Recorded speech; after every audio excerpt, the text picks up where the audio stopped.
Tak disangka, CEO miliarder bersujud menangis di kaki kuli pasar. Identitas aslinya membuat semua terdiam.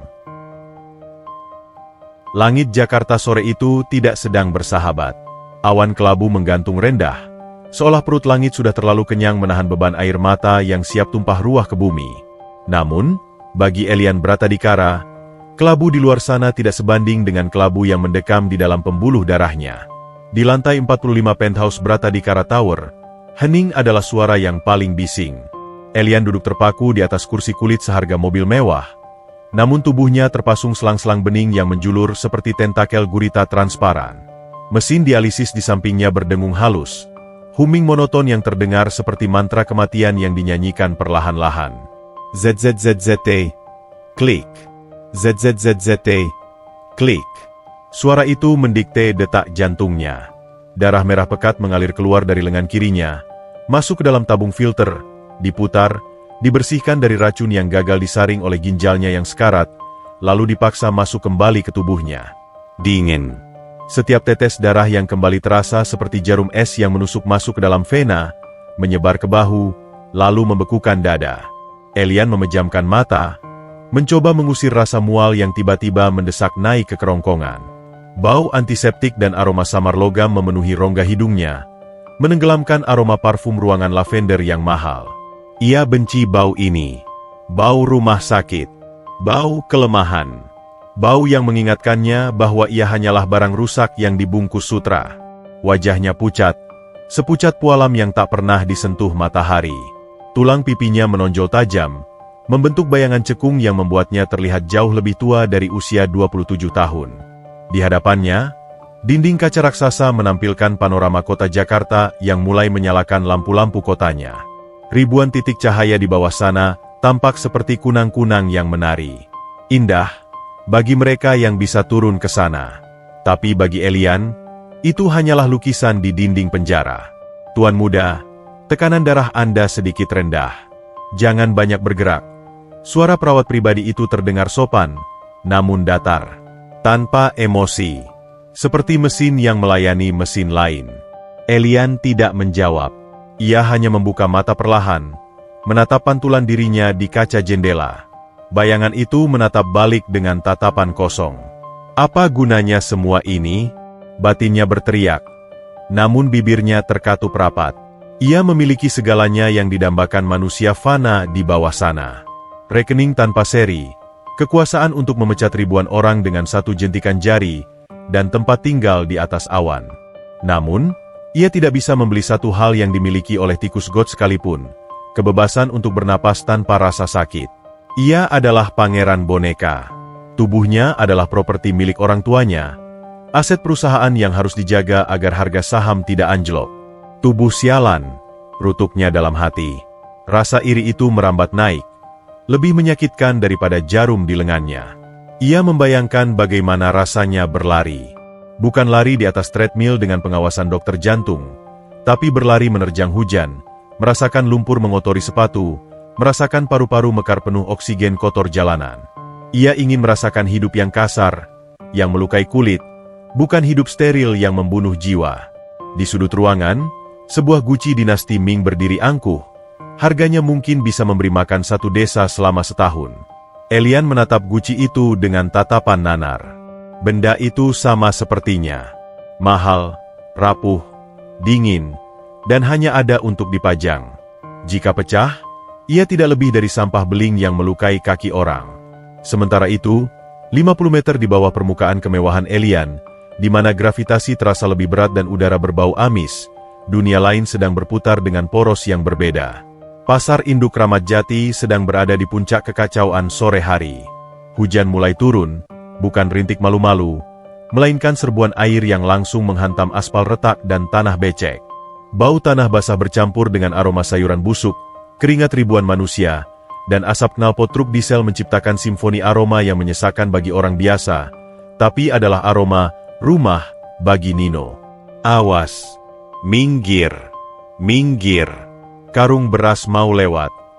Suara bariton Nino membelah keramaian. Punggung lebarnya yang terbalut kaos kutang dekil menopang 2 karung beras sekaligus. 50 kg di bahu kanan, 50 kilogram di bahu kiri. Otot-otot lengannya menegang, membentuk jalinan kawat baja di bawah kulit sawo matang yang mengkilap oleh campuran air hujan dan keringat. Urat-urat lehernya menonjol saat ia melangkah pasti. Kakinya yang hanya beralaskan sandal jepit karet menapak kuat di atas lumpur hitam yang licin.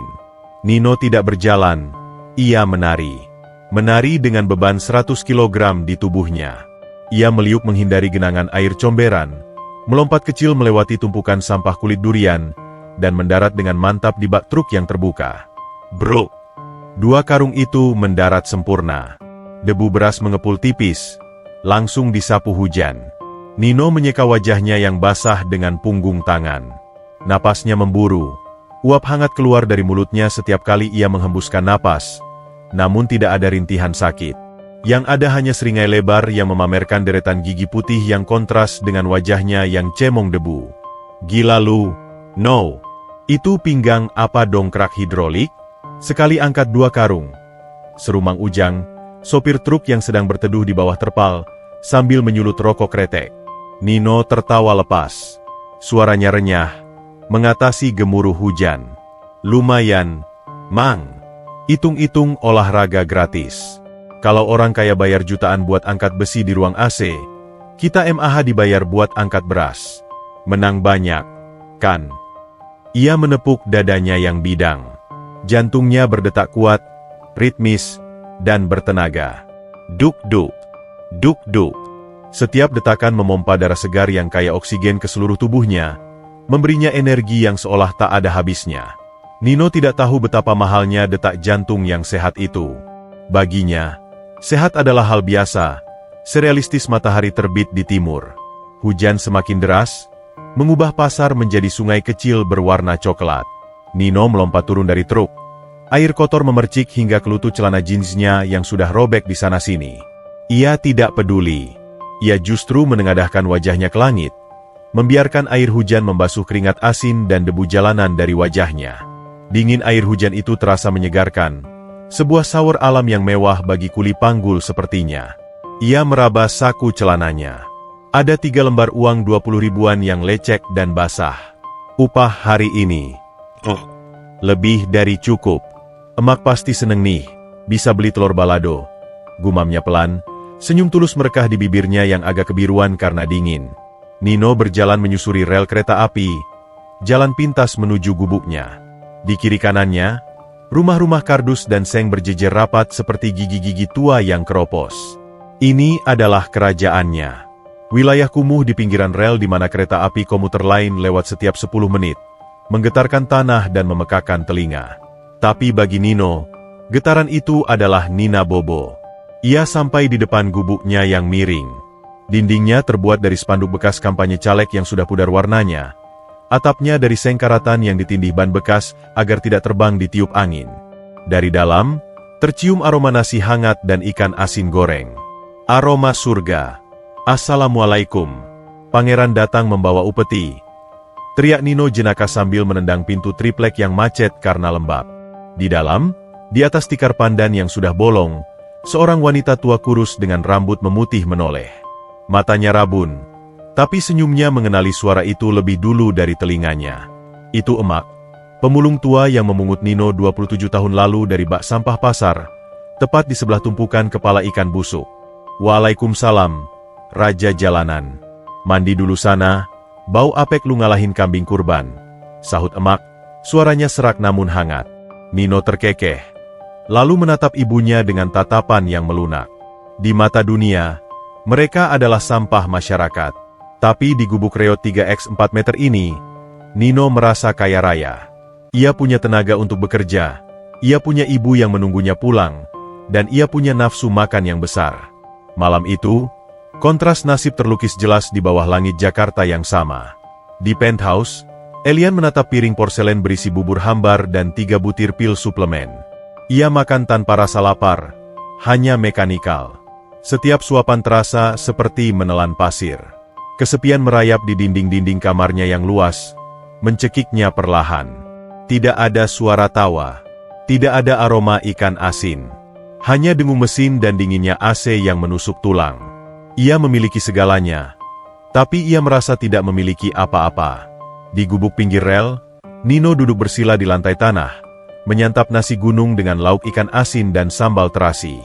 Ia makan dengan lahap, keringat bercucuran saking pedasnya, sambil tertawa mendengar cerita emak tentang kucing pasar yang mencuri pindang.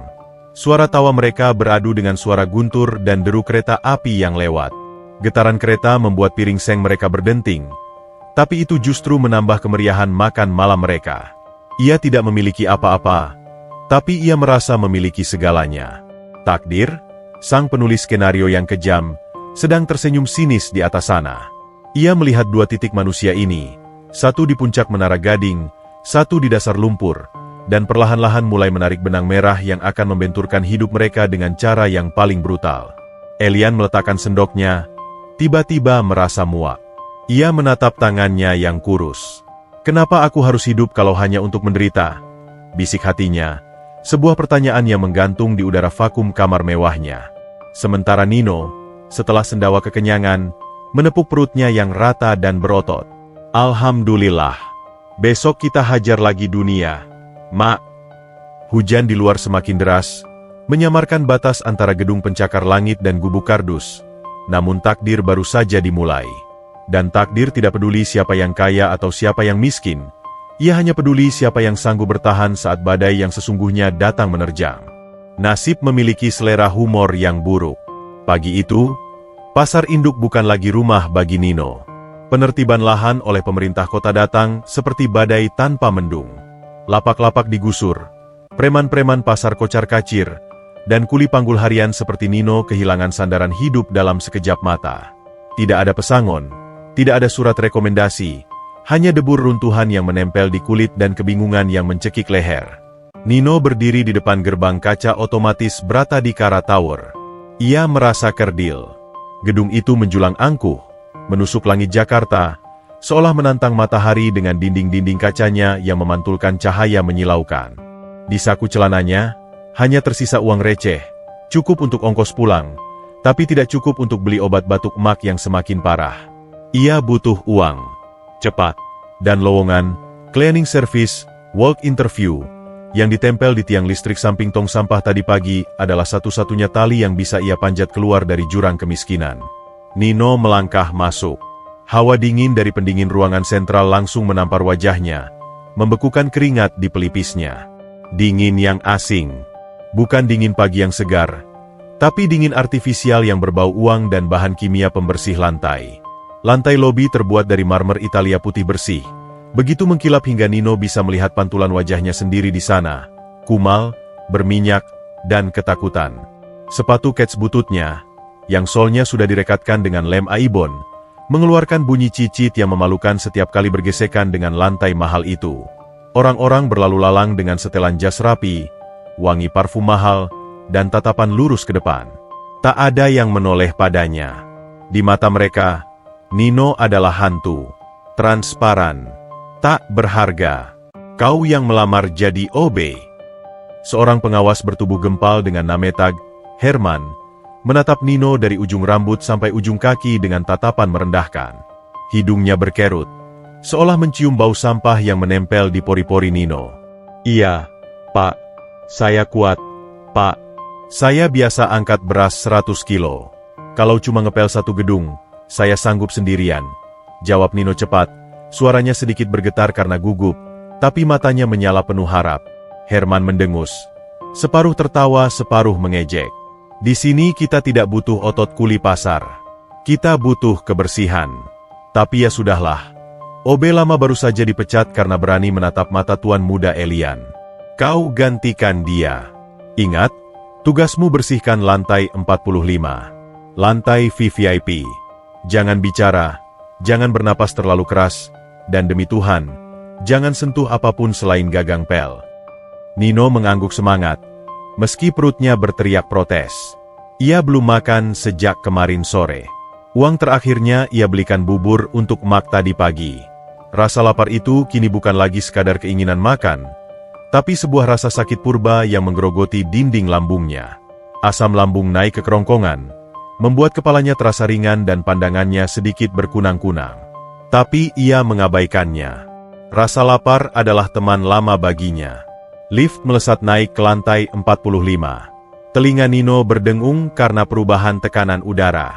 Ketika pintu lift terbuka, hening menyambutnya. Lantai ini berbeda. Karpet tebal meredam langkah kaki. Dinding-dindingnya dihiasi lukisan abstrak yang mungkin harganya lebih mahal dari harga diri Nino. Di ujung lorong, terdapat pintu kayu jati ganda yang besar, ruangan CEO. Bersihkan debu di sana. Tuan Elian sedang rapat di lantai bawah. Kau punya waktu 20 menit sebelum dia kembali. Jangan bikin kesalahan, atau kau kupecat detik ini juga. Perintah Herman sebelum meninggalkan Nino sendirian. Nino masuk ke dalam ruangan itu. Luasnya seperti lapangan bola mini. Dinginnya menusuk tulang. Ia mulai bekerja, mengelap meja, membersihkan kaca, bergerak cepat seolah dikejar hantu. Namun, perutnya semakin memberontak. Keringat dingin mulai bercucuran di tengkuknya. Tangannya gemetar. Gula darahnya anjlok drastis akibat kerja fisik tanpa asupan kalori. Di sudut ruangan, berdiri sebuah guci porselen setinggi pinggang orang dewasa. Warnanya putih dengan lukisan naga biru yang meliuk elegan. Guci dinasti Ming. Benda itu memancarkan aura keagungan yang mengintimidasi. Nino mendekat untuk membersihkan debu di sekitar kaki guci. Tiba-tiba, serangan pusing itu datang menghantam. Dunia berputar. Lantai terasa miring. Pandangan Nino menjadi gelap sesaat, menyisakan bintik-bintik putih yang menari di pelupuk mata. Kakinya lemas, kehilangan pijakan. Tubuhnya oleng ke samping. Nino berusaha menggapai sesuatu untuk menahan jatuhnya. Tangan kasarnya yang kapalan secara refleks menyambar benda terdekat. Bukan dinding. Bukan meja. Tangannya mencengkeram leher guci itu. Berat tubuh Nino menarik benda rapuh itu bersamanya ke lantai marmer yang keras. Waktu seakan melambat. Nino bisa melihat guci itu meluncur dari tatakannya, melayang di udara dengan anggun seolah sedang melakukan tarian kematian terakhirnya. Matanya terbelalak ngeri. Jantungnya berhenti berdetak. Perang! Suara itu meledak seperti tembakan meriam di ruangan yang sunyi. Pecahan porselen berhamburan ke segala arah. Naga biru yang agung itu kini hancur berkeping-keping, menjadi serpihan tajam tak berbentuk. Nino jatuh terduduk di tengah puing-puing itu. Napasnya tercekat. Rasa laparnya hilang seketika, digantikan oleh rasa takut yang jauh lebih mematikan. Ia tahu, bahkan jika ia menjual ginjalnya, sebuah ironi yang belum ia sadari, ia tidak akan mampu mengganti benda ini. Pintu jati ganda terbuka lebar.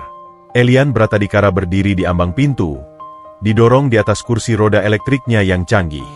Wajahnya lebih dingin dari es di kutub utara. Matanya yang tajam menyapu ruangan, berhenti tepat di gundukan pecahan keramik dan sosok Nino yang gemetar di tengahnya. Hening.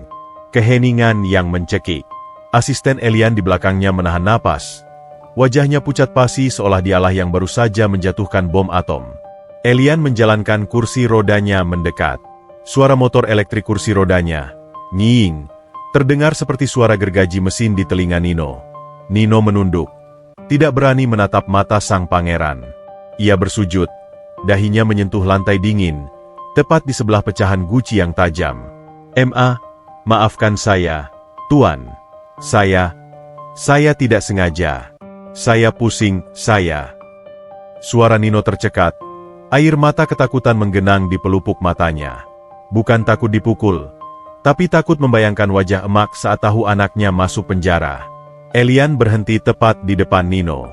Ia menatap punggung Nino yang lebar dan berotot, yang kini bergetar hebat. Ada kebencian yang mendidih di dada Elian. Bukan karena guci itu. Persetan dengan guci itu. Elian bisa membeli 1000 guci lagi besok pagi. Yang ia benci adalah alasan Nino menjatuhkannya. Pusing. Elian melihat fisik Nino. Bahu yang tegap, lengan yang dialiri pembuluh darah yang sehat, kulit yang terbakar matahari tanda vitalitas. Orang ini sehat. Orang ini kuat. Orang ini memiliki apa yang Elian impikan setiap malam dalam tidurnya yang gelisah. Bagaimana mungkin makhluk sekuat ini bisa ceroboh hanya karena pusing sedikit? Itu penghinaan bagi Elian yang harus bertarung hanya untuk berdiri tegak. Elian merasa jijik. Namun di balik rasa jijik itu, Muncul ide yang jauh lebih gelap. Sebuah kesempatan untuk melampiaskan kemarahannya pada takdir yang tidak adil. Jika ia memecat orang ini akan pergi, mencari kerja lain, dan hidup bahagia dengan tubuh sehatnya. Itu terlalu mudah. Elian ingin melihat tubuh sehat itu menderita. Ia ingin melihat otot-otot itu menjerit kesakitan. Sama seperti tubuh Elian yang selalu menjerit setiap hari. Bangun! Suara Elian pelan, namun tajam mengiris udara. Nino mengangkat kepalanya perlahan, memberanikan diri menatap Elian. Ia melihat sosok rapuh di kursi roda, dengan selang oksigen transparan di hidungnya, namun matanya memancarkan aura dominasi yang mengerikan. Guci itu. Elian menunjuk pecahan beling dengan jari telunjuknya yang kurus dan pucat, berusia 300 tahun. Nilainya setara dengan nyawamu 7 turunan. Nino menelan ludah, tenggorokannya kering kerontang. Saya akan ganti rugi, Tuan. Potong gaji saya, seumur hidup pun tidak apa-apa. Elian tertawa, tawa yang kering, tanpa rasa geli sedikit pun. Gaji? Kau pikir gajimu yang tidak seberapa itu cukup untuk membeli debu dari Guci ini? Kau sampah. Kau tidak punya nilai. Elian memajukan kursi rodanya, hingga ujung rodanya menyentuh lutut Nino. Ia menatap Nino lekat-lekat, menyerap ketakutan di mata pemuda itu seperti vampir meminum darah. Aku tidak akan memecatmu, bisik Elian, sebuah kalimat yang terdengar seperti vonis mati alih-alih pengampunan. Dan aku tidak akan memanggil polisi. Itu terlalu membosankan. Nino ternganga, bingung. Harapan semu muncul di dadanya. Benarkah, Tuan? Mulai detik ini, lanjut Elian, matanya berkilat sadis. Kau bukan lagi cleaning service. Kau adalah milikku. Kau akan menjadi bayanganku. Kau akan menjadi kaki dan tanganku. Kau akan bekerja mengganti kerugian Guci ini setiap hari, setiap jam, setiap detik, sampai aku bosan. Tanpa gaji. Hanya makanan sisa dan tempat tidur di gudang. Nino terdiam. Menjadi budak? Tanpa gaji? Lalu bagaimana dengan obat emak? Tapi jika ia menolak, penjara menanti. Jika ia dipenjara, emak akan mati sendirian di gubuk itu tanpa ada yang merawat. Elian melihat keraguan di mata Nino dan tersenyum miring. Pilih. Penjara seumur hidup dan ibumu mati kelaparan, atau menjadi anjing peliharaanku. Darah Nino mendidih mendengar ibunya disebut, tapi rasionalitasnya menahan kepalan tangannya.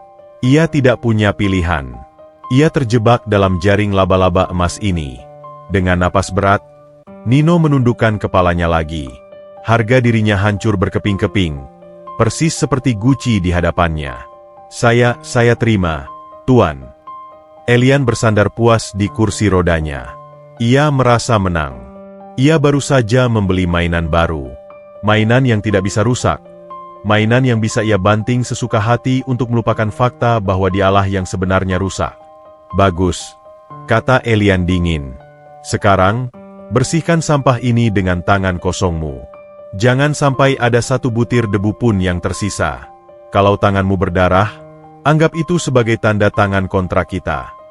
Elian memutar kursi rodanya, meninggalkan Nino yang mulai memunguti pecahan tajam itu satu persatu. Darah merah segar mulai menetes dari ujung jari Nino, jatuh menodai lantai marmer putih. Darah itu merah pekat.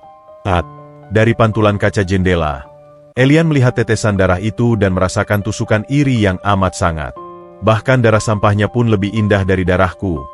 Batin Elian dengan amarah yang membara. Permainan penyiksaan baru saja dimulai.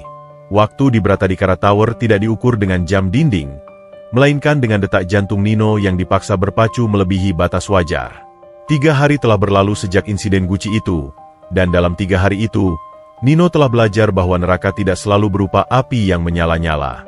Neraka bisa berupa tangga darurat beton yang dingin, lembab, dan berputar tanpa ujung. Lift barang rusak, kata Elian pagi itu lewat intercom. Suaranya terdengar renyah, seolah sedang mengunyah kruasan hangat di kamarnya yang nyaman. Dan kau tahu aturannya. Lift VIP haram untuk tikus sepertimu. Bawa paket obat-obatanku ke lantai 45. Sekarang, lewat tangga darurat. Nino berdiri di lobi bawah, menatap tumpukan kardus berisi cairan dialisis dan tabung oksigen portabel. Berat totalnya mungkin tidak seberapa bagi kuli pasar, hanya sekitar 30 kg. Tapi membawanya menaiki 45 lantai? Itu bukan pekerjaan manusia. Itu hukuman bagi Sisyphus.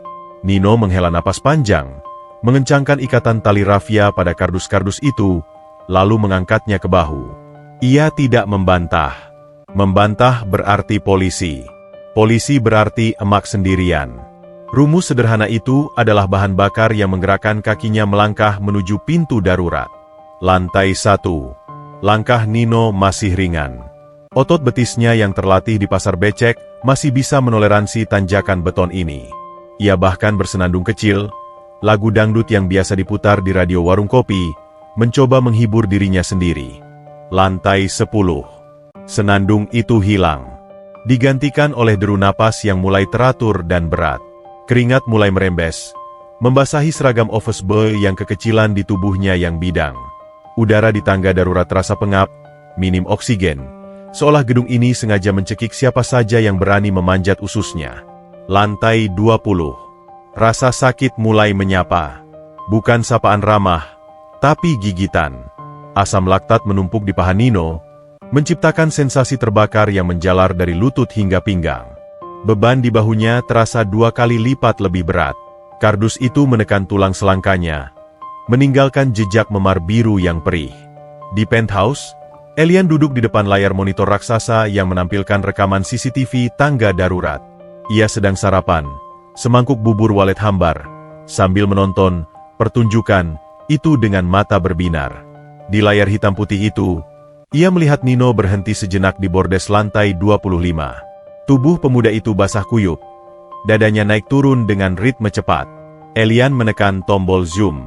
Ia bisa melihat urat-urat di leher Nino yang menonjol, rahang yang mengeras menahan lelah, dan tangan yang mencengkeram pegangan tangga hingga buku jarinya memutih. Elian tersenyum. Senyum yang ganjil. Ada kepuasan purba yang mengalir di dadanya melihat tubuh sehat itu tersiksa. "Ayo, sampah," bisik Elian pada layar monitor. Matanya berkilat obsesif. "Jangan berhenti. Jantung kuatmu itu harus merasakan apa yang aku rasakan setiap hari. Rasa mau mati karena kehabisan napas."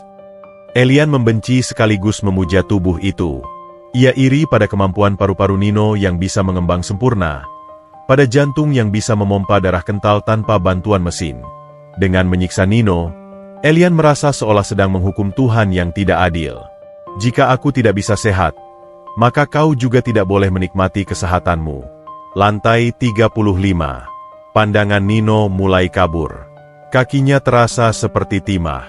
Setiap anak tangga adalah gunung yang harus didaki. Paru-parunya terasa panas, seolah ia sedang menghirup serbuk kaca. Namun, ia tidak berhenti. Bayangan wajah emak yang sedang menyisir rambut ubanannya muncul di kepalanya, menjadi jangkar yang menahannya agar tidak tumbang. Dikit lagi, nomor. Dikit lagi. Emak butuh obat. Emak butuh makan. Rapalnya seperti mantra. Lantai 40. Nino terpeleset. Lututnya menghantam pinggiran anak tangga yang tajam. Arg! Erangan itu menggema di lorong sunyi. Darah merembes dari celana bahannya yang robek. Sakitnya luar biasa, menyengat hingga ke ubun-ubun. Nino menggertakkan gigi, menahan teriakannya agar tidak meledak. Ia tidak mau Elian mendengarnya. Ia tidak mau memberikan kepuasan itu pada majikan sadisnya. Dengan sisa tenaga terakhir, tenaga yang dikeruk dari dasar sumur jiwanya, Nino bangkit. Ia menyeret kakinya yang pincang, satu anak tangga demi satu anak tangga, membawa beban hidup Elian di punggungnya. Lantai 45. Pintu darurat terbuka. Nino ambruk. Kardus-kardus itu meluncur dari bahunya ke lantai karpet yang empuk. Ia tergeletak terlentang, menatap langit-langit ruangan yang tinggi. Napasnya memburu. Hos, hos, hos. Suaranya memenuhi ruangan mewah yang senyap itu. Keringatnya menetes, menodai karpet Persia mahal di bawah punggungnya. Lama sekali, suara dingin itu menyambutnya. Elian memutar kursi rodanya mendekat.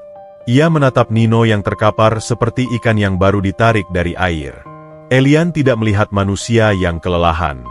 Ia melihat sebuah karya seni anatomi yang sempurna. Dada bidang yang naik turun, otot perut yang mengeras di balik baju basah, kaki panjang yang kokoh. Semuanya berfungsi. Semuanya hidup. Bangun! Bentak Elian tiba-tiba, melempar gelas air minumnya ke arah Nino. Air tumpah membasahi wajah Nino yang sudah basah oleh keringat. Nino tersentak kaget, memaksa tubuhnya yang remuk redam untuk duduk bersimpuh. "Maaf, Tuan, kaki saya sedikit kram," jawab Nino parau, menundukkan kepala. Elian mendengus, mendekatkan wajahnya ke wajah Nino. Bau keringat Nino menusuk hidung mancung Elian. Bau maskulin, bau kerja keras, bau kehidupan yang kasar. Elian membencinya karena tubuhnya sendiri hanya berbau obat dan keputusasaan. "Lihat dirimu," cemooh Elian. Suaranya penuh racun. Otot besar, badan seperti banteng, tapi naik tangga saja sudah mau pingsan. "Kau pikir ototmu itu berguna?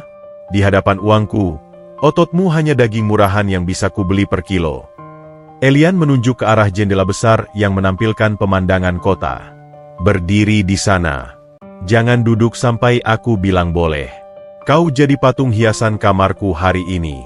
Aku ingin melihatmu menderita sambil aku tidur siang." Nino menurut. Ia menyeret kakinya yang berdarah menuju jendela. Ia berdiri tegak, membelakangi Elian, menatap kota Jakarta dari ketinggian. Kakinya gemetar hebat. Lututnya menjerit minta diistirahatkan. Perutnya melilit perih karena belum diisi sejak pagi. Namun, Nino tetap berdiri tegak seperti prajurit yang setia. Di belakangnya, Elian berbaring di tempat tidur king size-nya. Selimut sutra menutupi tubuh ringkihnya. Elian tersenyum puas. Matanya perlahan terpejam. Merasa menang karena berhasil menundukkan raja jalanan itu di bawah telunjuknya. Namun, Elian salah. Nino tidak merasa kalah. Sambil menatap awan yang berarak, Nino justru merasakan sesuatu yang aneh. Bukan amarah, bukan dendam. Ia melihat bayangan Elian dari pantulan kaca jendela. Ia melihat tubuh kurus yang tenggelam dalam selimut besar itu. Ia melihat tumpukan obat di nakas, mesin-mesin yang berkedip, dan kesunyian yang membalut tuan mudanya. Nino teringat saat Elian membentaknya tadi. Ada getaran ketakutan dalam suara Elian. Ada kepanikan di mata itu saat melihat Nino bisa bangkit lagi setelah jatuh. Dia iri, batin Nino. Kesadaran itu menghantamnya lebih keras dari anak tangga beton tadi. Nino tersenyum tipis, senyum yang getir. "Tuan Elian, kau menyiksaku karena kau ingin menjadi aku, kan? Kau ingin merasakan kakimu sakit karena berjalan, bukan sakit karena diam. Kau ingin merasakan punggungmu pegal karena beban, bukan karena terlalu lama berbaring." Rasa benci di hati Nino perlahan luntur, berganti menjadi rasa iba yang mendalam. Nino sadar, di ruangan ini, dialah yang sebenarnya merdeka. Meskipun kakinya berdarah dan perutnya lapar, tubuh ini adalah miliknya. Ia bisa merasakan sakit, dan sakit adalah tanda kehidupan. Sedangkan Elian? Elian hanyalah tawanan dalam sangkar emas. Seorang pangeran yang membusuk perlahan di dalam istananya sendiri. "Kasihan sekali kau, Tuan," bisik hati Nino. Sore itu, di lantai 45, terjadi paradoks yang sunyi. Sang penyiksa tertidur gelisah dihantui mimpi buruk tentang kematian. Sementara sang korban berdiri tegak menahan sakit dengan hati yang lapang, memaafkan kejahatan yang lahir dari keputusasaan. Badai sedang berkumpul di ufuk barat. Awan hitam bergulung-gulung siap membawa petaka baru. Namun untuk saat ini, Nino menang. Ia menang karena ia masih bisa berdiri di atas kakinya sendiri, sesuatu yang tidak akan pernah bisa dibeli oleh Elian dengan seluruh harta warisannya. Jakarta tidak sekadar hujan malam itu, kota ini sedang diamuk. Langit yang biasanya jingga oleh polusi cahaya kini hitam pekat, seolah ditelan oleh raksasa purba. Angin kencang menghantam. Dinding kaca berata di Kara Tower dengan kebencian yang personal, menciptakan suara boom, boom, boom, seperti kepalan tangan raksasa yang menuntut masuk. Di lantai 40, Elian baru saja menyelesaikan rapat direksi yang melelahkan. Wajahnya lebih pucat dari biasanya. Tekanan udara rendah akibat badai membuat kepalanya berdenyut nyeri, seolah ada paku berkarat yang dipasak perlahan ke dalam pelipisnya. Ia ingin pulang. Ia ingin masuk ke dalam kepompong selimut sutranya, meminum obat penenangnya, dan melupakan dunia. Semua sudah pulang, Tuan. Hanya tinggal satpam di lobi dan si cleaning service baru itu di pantry. Lapor sekretarisnya sebelum berlari mengejar lift terakhir. Elian mengangguk lemah. Ia tidak peduli pada Nino. Baginya, Nino hanyalah perabot yang bisa bernapas. Elian melangkah masuk ke dalam private lift. Pintu baja tertutup halus, mengedap suara amukan badai di luar. Hening. Hanya ada dirinya dan pantulan wajahnya yang letih di dinding cermin lift berlapis emas itu. Ia menekan tombol G. Lift meluncur turun dengan mulus. Tiba-tiba, dunia tersentak. Duar. Suara petir meledak begitu dekat, hingga gedung pencakar langit itu terasa bergetar hingga ke fondasinya. Lampu-lampu indikator di panel lift berkedip panik. Merah, mati, merah, mati, lalu padam total. Mesin lift mengeluarkan suara ciit panjang yang menyayat telinga, seperti jeritan binatang yang disembelih, sebelum akhirnya berhenti dengan sentakan kasar yang melempar tubuh Elian ke dinding. Gelap. Bukan gelap biasa. Ini adalah kegelapan absolut. Kegelapan yang padat, berat, dan mencekik. Tidak ada cahaya bulan, tidak ada lampu darurat. Sistem kelistrikan gedung lumpuh total tersambar petir. Napas Elian tercekat. Serangan itu datang seketika. Claustrophobia. Ketakutan irasional pada ruang sempit yang telah menghantuinya sejak kecil. Dalam kegelapan itu, dinding-dinding lift terasa bergerak mendekat. Ruangan yang tadinya luas kini terasa menyempit. Menghimpitnya seperti peti mati vertikal. Oksigen terasa menipis drastis. Elian meraba-raba dinding dengan panik. Kuku-kukunya mencakar lapisan emas yang dingin. Tolong, buka, buka. Suaranya keluar sebagai cicitan tikus yang menyedihkan. Tangannya gemetar hebat saat merogoh saku jas, mencari ponsel. Nihil. Ia lupa ponselnya tertinggal di meja rapat. Kepanikan meledak di kepalanya. Jantungnya yang lemah berpacu liar. Duk-duk-duk-duk. Tidak beraturan, menyakitkan. Rasa sakit menjalar ke lengan kirinya. Ia merosot ke lantai, memeluk lututnya sendiri. Di dalam kegelapan ini, ia bukan lagi CEO yang berkuasa. Ia kembali menjadi bocah kecil yang sakit-sakitan, yang selalu ditinggal sendirian di kamar gelap oleh orang tuanya yang sibuk berpesta.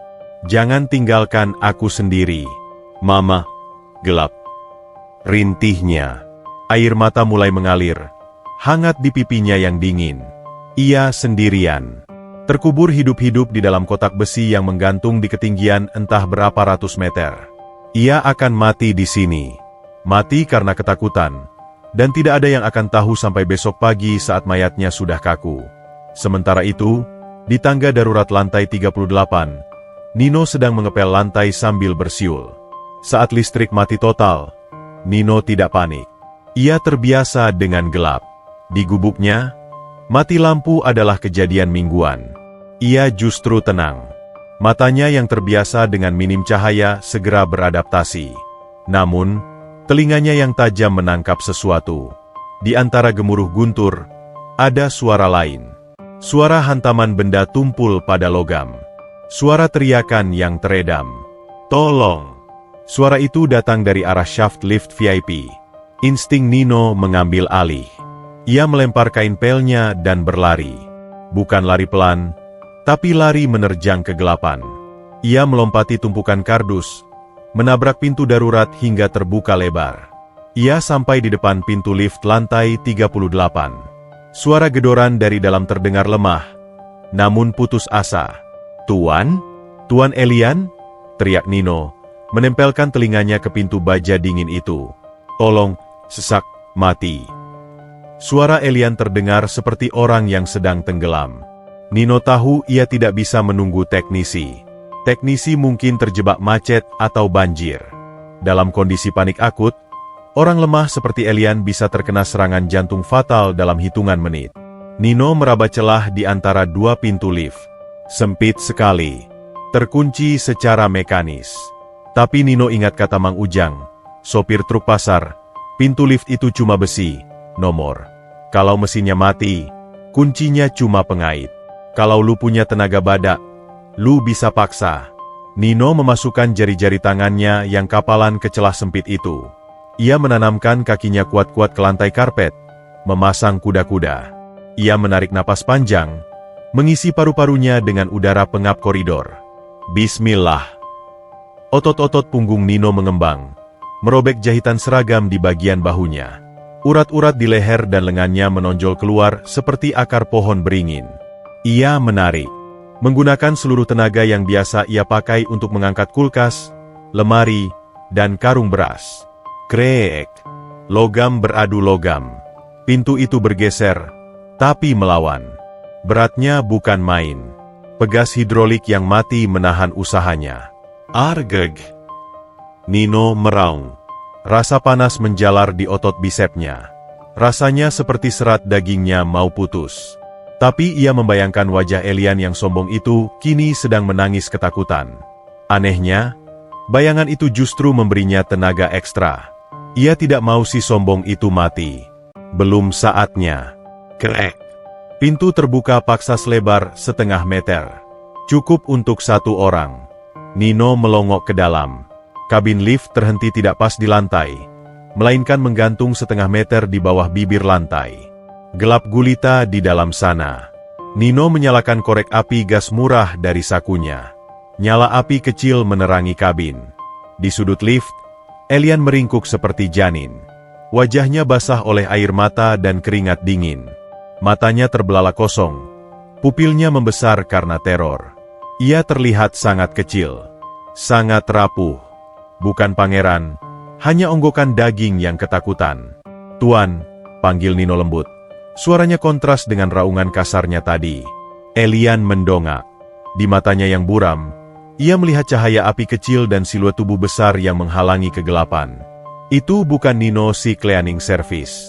Itu adalah malaikat penyelamat yang turun dari langit-langit neraka.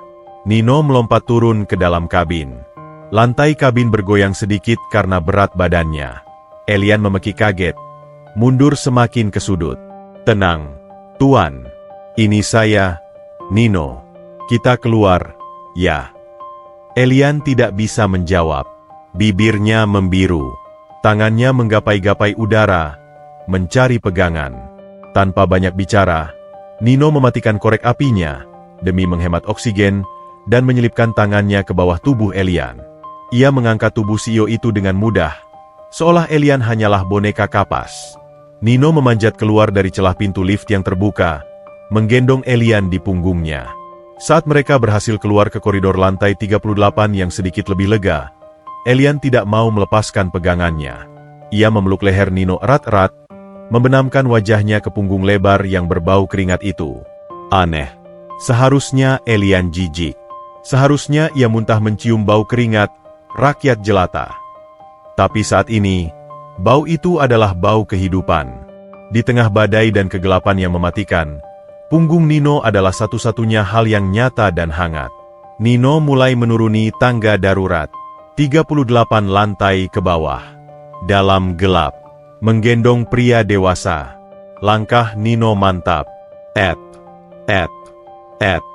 Elian, yang masih gemetar dalam gendongan, menempelkan telinganya tepat di punggung kiri Nino.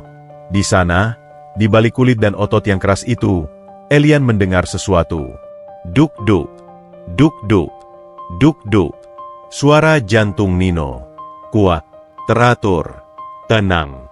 Suara itu merambat masuk ke telinga Elian, menyusup ke sistem sarafnya yang kacau. Ajaibnya, suara itu memberikan efek sedatif yang instan. Rasa paniknya perlahan surut. Napasnya yang memburu mulai mengikuti irama detak jantung Nino. Ada perasaan deja vu yang sangat kuat, sangat purba, yang tidak bisa dijelaskan oleh logika Elian. Rasanya ia pernah mendengar irama jantung ini sebelumnya. Di suatu tempat yang gelap, sempit, hangat, dan cair. Jauh sebelum ia mengenal dunia. Jauh sebelum ia mengenal uang dan penyakit. Kenapa rasanya aman sekali? Batin Elian bingung. Kenapa rasanya seperti pulang? Tanpa sadar, cengkeraman tangan Elian di bahu Nino melonggar, tapi tidak melepaskan. Ia justru semakin merapatkan tubuhnya, mencari kehangatan dari tubuh saudara yang tak dikenalnya itu. Nino merasakan tubuh kaku Elian mulai rileks. Ia tersenyum kecil dalam gelap. Tidur aja, Tuan. Perjalanan masih jauh. Saya gak bakal jatuhin Tuan. Sumpah, bisik Nino. Tidak ada jawaban hinaan dari Elian. Hanya dengkuran halus. Sang pangeran tertidur di punggung budaknya, dibuai oleh detak jantung saudara kembarnya sendiri yang berdetak seirama dengan badai di luar sana. Mereka menuruni tangga itu seperti satu makhluk berkepala dua. Di luar gedung, kilat menyambar, menerangi sesaat bayangan mereka di dinding. Dua sosok yang terpisah oleh nasib, kini menyatu dalam kegelapan. Takdir baru saja mengikat simpul mati di antara mereka. Simpul yang tidak akan bisa dilepas bahkan oleh kematian sekalipun. Cahaya di kamar VIP rumah sakit Royal Medica itu terlalu putih, terlalu bersih, dan terlalu menyilaukan. Berbeda jauh dengan kegelapan hangat di tangga darurat semalam. Di sini, setiap debu seolah dilarang mendarat, dan setiap suara dibungkam oleh dinding peredam suara yang tebal. Elian terbaring di ranjang pasien yang spraynya berbau lavender sintetis. Infus menetes lambat, drip, drip, drip, memasukkan cairan elektrolit dan obat penenang ke dalam venanya. Ia sudah sadar sejak 1 jam lalu, namun matanya menatap kosong ke langit-langit gipsum yang dihiasi ukiran klasik. Pikirannya tidak berada di ruangan ini. Pikirannya masih tertinggal di punggung Nino. Kejadian semalam berputar di kepalanya seperti kaset rusak. Bagaimana ia, Elian Bratadikara yang tidak sudi bersentuhan dengan rakyat jelata, bisa tertidur pulas di punggung seorang kuli pasar yang bau keringat? Dan yang lebih membingungkan, kenapa ia merasa utuh saat kulitnya bersentuhan dengan kulit Nino? Rasa aman itu, rasa itu begitu asing namun begitu akrab, seolah ada bagian dari jiwanya yang hilang tiba-tiba kembali ke tempatnya. Elian menoleh perlahan ke sisi kanan ranjang. Di sana, di atas sofa kulit berwarna krem yang mahal, Nino tertidur. Posisi tidurnya berantakan. Kakinya yang panjang menggantung di sandaran lengan sofa, mulutnya sedikit terbuka, dan dengkurannya halus terdengar berirama. Ia masih mengenakan seragam cleaning service yang kotor dan robek di bagian bahu, saksi bisu perjuangannya mendobrak lift semalam. Elian mengamati wajah tidur itu. Dalam diam, tanpa arogansi yang biasanya menjadi topengnya, Elian harus mengakui sesuatu, wajah itu damai. Tidak ada kerutan kekhawatiran, tidak ada bayangan kematian yang selalu menghantui cermin Elian sendiri. Nino tidur seperti bayang tahu bahwa esok matahari pasti terbit. "Siapa kau sebenarnya?" bisik Elian lirih. Pertanyaan itu menguap di udara dingin ber-AC. Pintu kamar terbuka tanpa suara. Seorang wanita paruh baya melangkah masuk dengan keanggunan yang dipelajari bertahun-tahun. Nyonya Amara Bratadikara. Di usianya yang ke-50, ia masih terlihat seperti 35 tahun berkat serangkaian suntikan botox dan perawatan sel punca di Swiss. Ia mengenakan gaun sutra hitam dan perhiasan berlian yang berkilau dingin di lehernya. Wajahnya cantik, tapi mata itu selalu tampak seperti kaca buram. Tidak ada yang tahu apa yang ada di baliknya. Amara mendekati ranjang Elian. Senyum, Ibu Peri, langsung terpasang otomatis di wajahnya. "Sayangku, pangeran kecilku," bisiknya, mengelus pipi tirus Elian dengan tangannya yang dingin. "Kau membuat Mama takut setengah mati. Badai semalam, oh Tuhan, kalau terjadi apa-apa padamu, Mama bisa gila." Elian membiarkan sentuhan itu, meski ia tidak merasakan kehangatan. Sentuhan ibunya selalu terasa seperti sentuhan kolektor yang memeriksa barang antik, memastikan tidak ada goresan yang mengurangi nilai jual. "Aku baik-baik saja, Ma," jawab Elian datar. "Nino yang menyelamatkanku." Amara berhenti mengelus. Alisnya yang terlukis sempurna berkerut jijik. Ia menoleh ke arah sofa, menatap sosok Nino yang masih mendengkur. "Anak kampung itu." Amara mendengus, mengeluarkan sapu tangan sutra untuk menutupi hidungnya, seolah keberadaan Nino saja sudah mencemari udara steril ruangan itu. "Papa membayarnya mahal untuk membawamu turun. Seharusnya dia tidak tidur di sini." Jorok sekali. Sofa itu harganya 50 juta, dan dia mengotorinya dengan daki pasar. "Biarkan dia, Ma," potong Elian cepat, mengejutkan dirinya sendiri. Dia lelah." Amara menatap putranya dengan tatapan aneh, lalu mengangkat bahu. "Terserah." Nanti Mama suruh orang bakar sofa itu. Amara berjalan mendekati sofa, berniat membangunkan Nino dengan cara kasar, mungkin dengan menendang kaki sofa atau menyiramnya dengan air. Ia tidak suka melihat sampah beristirahat di hadapan majikan. Namun, langkahnya terhenti. Nino menggeliat dalam tidurnya. Posisi tidurnya berubah miring membelakangi Amara. Karena gerakan itu, kaos seragamnya yang sudah kekecilan tersingkap naik hingga ke punggung tengah. Mata Amara terpaku pada satu titik di pinggang kiri Nino. Di sana, di atas kulit sawo matang yang kencang itu, terdapat sebuah tanda lahir. Bukan tahi lalat biasa. Itu adalah bercak pigmentasi berwarna merah tua, berbentuk aneh namun spesifik. Bentuknya menyerupai bintang sudut 5 yang tidak sempurna, atau lebih tepatnya, seperti bekas cengkeraman tangan bayi. Wajah Amara yang tadinya angkuh, mendadak pucat pasi. Bedak tebalnya tidak mampu menyembunyikan darah yang surut dari wajahnya. Ia membeku. Napasnya tertahan di tenggorokan. Matanya membelalak lebar. Pupilnya mengecil fokus pada tanda lahir itu. Ingatan 27 tahun lalu menghantamnya seperti tsunami. Malam itu hujan deras. Dukun beranak itu memegang 2 bayi laki-laki kembar. Satu menangis keras, Nino. Satu diam membiru, Elian. Sang dukun berkata dengan suara parau, anak yang lahir duluan memiliki energi api yang terlalu besar. Dia akan memakan rezeki dan nyawa adiknya. Jika ibu ingin si bungsu hidup sebagai raja, si sulung harus dibuang. Tanda bintang di pinggangnya adalah tanda malapetaka. Amara ingat betapa ia gemetar saat menyuruh pelayannya membuang bayi merah itu ke bak sampah pasar di tengah malam buta. Ia ingat tangisan bayi itu yang perlahan hilang di telan hujan. Dan sekarang, bayi yang dibuang itu ada di sini. Tidur di sofa mahalnya. Hidup, besar, dan sehat. Tangan Amara gemetar saat ia menyentuh kalung berliannya. Gestur gugup yang tak terkendali. Ia tidak merasakan kerinduan seorang ibu. Tidak ada air mata haru. Yang muncul di benaknya adalah sesuatu yang jauh lebih gelap, lebih pragmatis, dan lebih mengerikan. Ia menoleh cepat ke arah Elian yang kembali tertidur karena pengaruh obat. Lalu ia menatap lagi punggung Nino.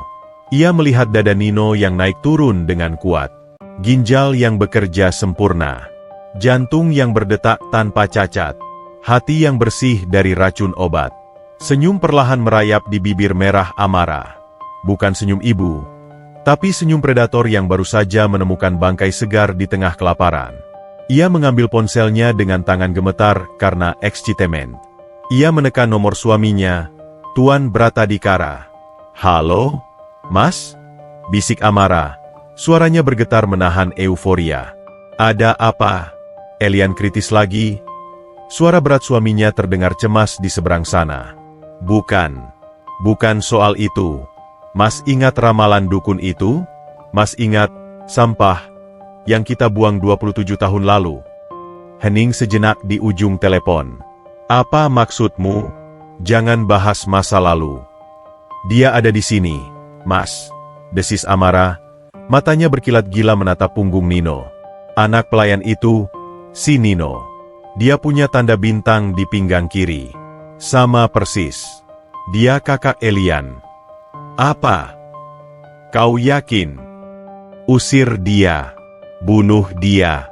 Ramalan itu bilang dia akan membawa sial. Tunggu, Mas. Pikirkan pakai otak bisnismu. Potong Amara cepat. Suaranya berubah dingin dan penuh perhitungan. Dokter bilang Elian butuh donor ginjal yang perfect match dalam waktu dekat. Kan? Kita sudah cari ke seluruh dunia dan tidak ada yang cocok karena golongan darah Elian langka. Napas Amara memburu. Ia merasa seperti baru saja memenangkan lotre kehidupan. Tuhan tidak mengirim dia kembali untuk membawa sial, Mas. Tuhan mengirim dia kembali sebagai suku cadang. Hening yang panjang di seberang sana. Lalu, perlahan, terdengar hela napas yang lega. Kau benar. Dia kembar identik. DNA-nya pasti 100% cocok. Risiko penolakannya 0. Benar. Dia bukan manusia, Mas. Dia cuma polis asuransi yang baru cair hari ini. Bisik Amara, menatap Nino dengan tatapan lapar. Dagingnya sehat. Darahnya segar.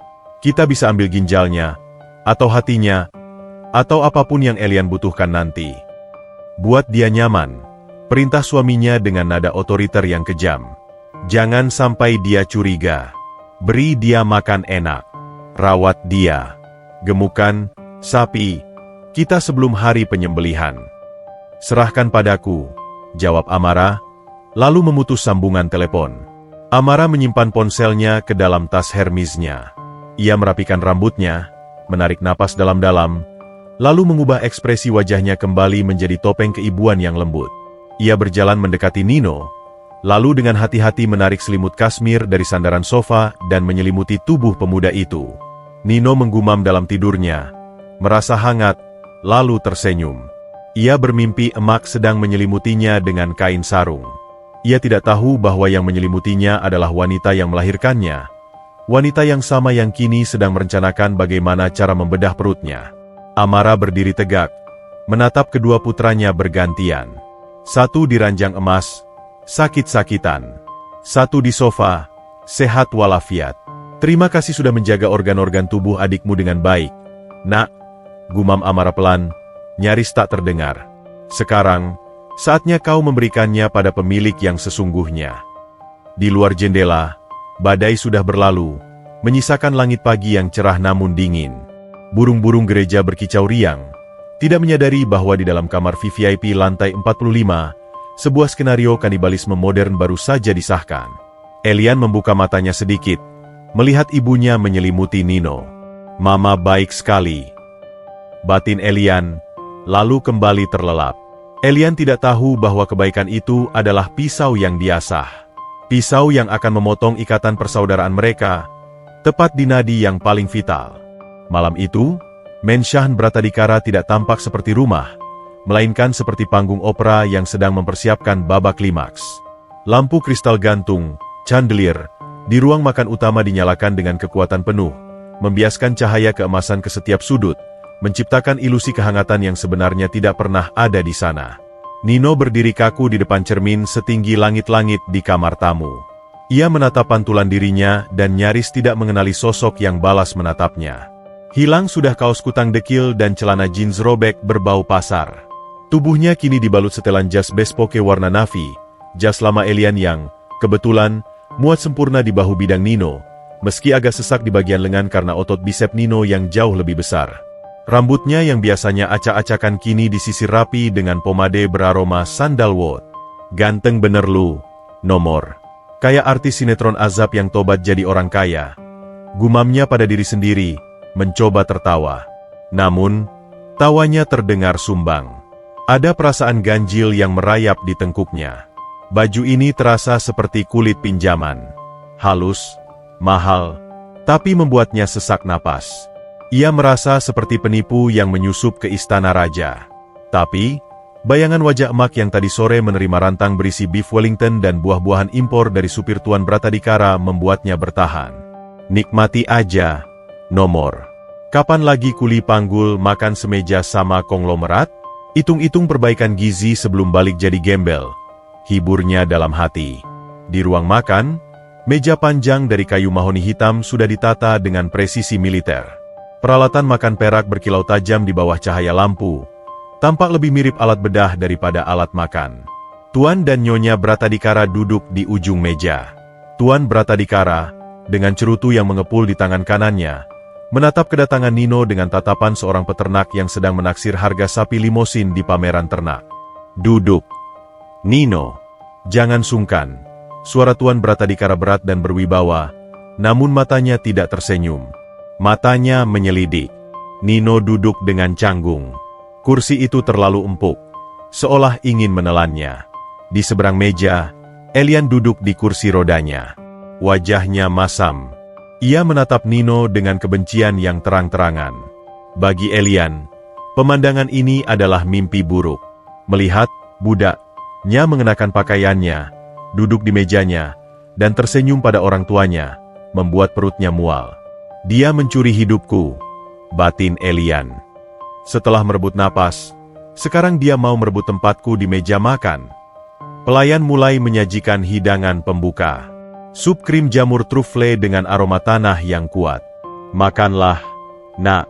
Kau pasti lapar, ujar Nyonya Amara lembut. Terlalu lembut. Ia mencondongkan tubuhnya ke depan, menatap Nino lekat-lekat. Kulihat kau makannya lahap sekali saat di pantry. Itu bagus. Metabolisme yang sehat. Nino tersenyum malu, lalu menyendok sup itu. Lidah kampungnya kaget dengan rasa asing itu. Tapi perutnya bersorak. Enak sekali, Nyonya. Terima kasih. Saya nggak pernah makan beginian seumur hidup. Nino, potong Tuan Bratadikara tiba-tiba, sambil memotong steak di piringnya dengan gerakan mengiris yang presisi. Pisau perak itu membelah daging medium rare yang masih merah di bagian tengahnya. Darah daging merembes keluar. Saya penasaran. Orang sepertimu, apa gaya hidupmu?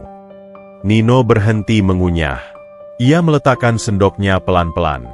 Maksudnya, Tuan? Ya, kau tahu. Kehidupan pasar. Tuan Bratadikara menatap Nino tajam. Apa kau merokok? Minum alkohol? Atau memakai obat-obatan terlarang? Pertanyaan itu terdengar seperti interogasi polisi, tapi nadanya dikemas dalam basa-basi orang kaya. Nino menggeleng cepat. Ah, enggak, Tuan. Boro-boro buat beli rokok atau minuman keras, buat beli beras aja Senin Kamis. Saya MAH bersih, Tuan. Paling cuma minum es teh manis. Senyum tipis terbit di wajah Tuan Bratadikara. Ia bertukar pandang sekilas dengan istrinya. Sebuah kode rahasia. Hati, bersih.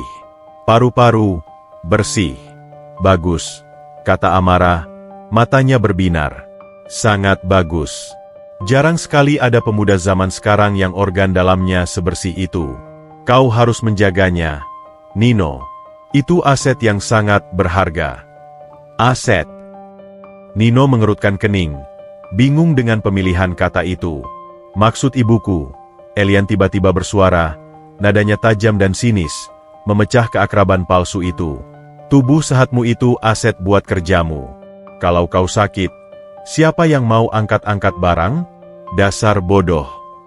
Elian, bentak Tuan Bratadikara. Jaga sopan santunmu pada tamu kita. Elian ternganga. Matanya membelalak tak percaya. Tamu? Papa memanggil sampah ini tamu? Dia pelayan. Pak, dia yang memecahkan Gucci Ming Papa. Kenapa tiba-tiba dia diperlakukan seperti anak emas? Suara Elian meninggi, pecah di ujung kalimat. Tangannya gemetar memegang garpu. Rasa cemburu membakar dadanya lebih panas dari demam yang sering ia derita. Seumur hidup, orang tuanya selalu memandangnya dengan tatapan kasihan atau kecewa karena penyakitnya. Tapi sekarang, mereka menatap Nino dengan tatapan kekaguman. Elian merasa dibuang. Ia merasa seperti prototipe gagal yang sedang melihat model penyempurnaan dirinya dipamerkan. Cukup, Elian. Suara Amara dingin, memotong histeria anaknya. Nino menyelamatkan nyawamu di lift. Ini ucapan terima kasih kami. Jangan jadi anak manja yang tidak tahu budi. Elian terdiam. Kata-kata ibunya menamparnya telak. Ia menunduk, menatap piringnya yang penuh makanan utuh. Nafsu makannya hilang total.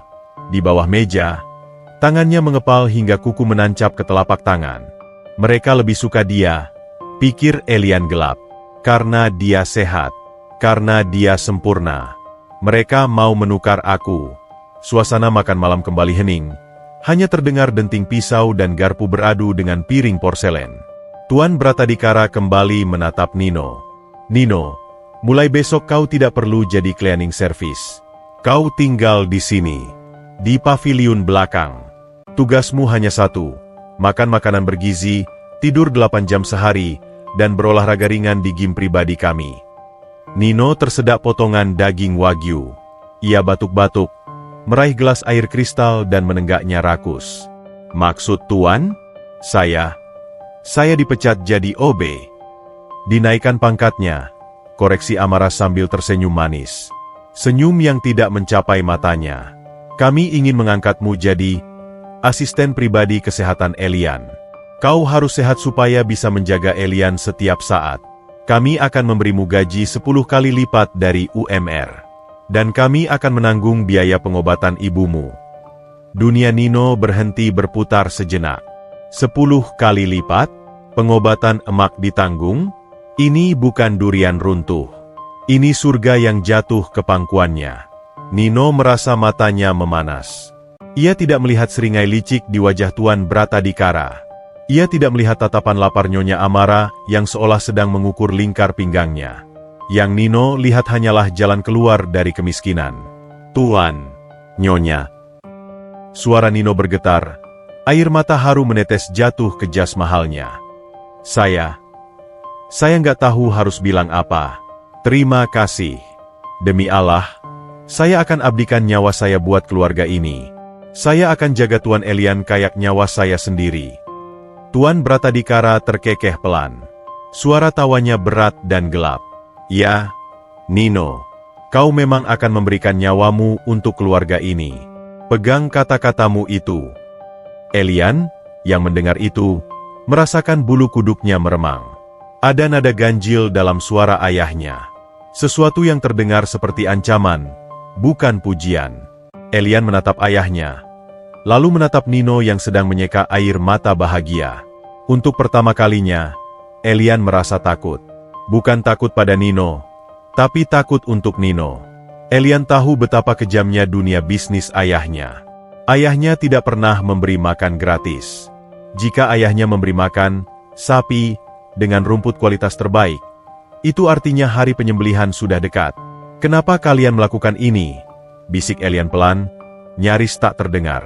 Tapi tidak ada yang menjawabnya. Nino terlalu sibuk bersyukur, dan orang tuanya terlalu sibuk merayakan kemenangan mereka mendapatkan donor yang sukarela. Malam itu berakhir dengan Nino yang pulang ke gubuknya sebentar untuk mengemasi barang-barang, dan berpamitan pada emak. Ia berjalan keluar dari Mensyah dengan langkah ringan, membawa kotak sisa makanan mewah untuk ibunya. Ia merasa menjadi pria paling beruntung di dunia. Di balkon lantai atas, Elian mengintip dari balik tirai. Ia melihat punggung Nino menjauh di telan kegelapan malam. Angin malam berhembus dingin, membawa aroma hujan yang akan turun lagi. Elian memegang dadanya yang terasa sesak. Firasat buruk itu semakin kuat.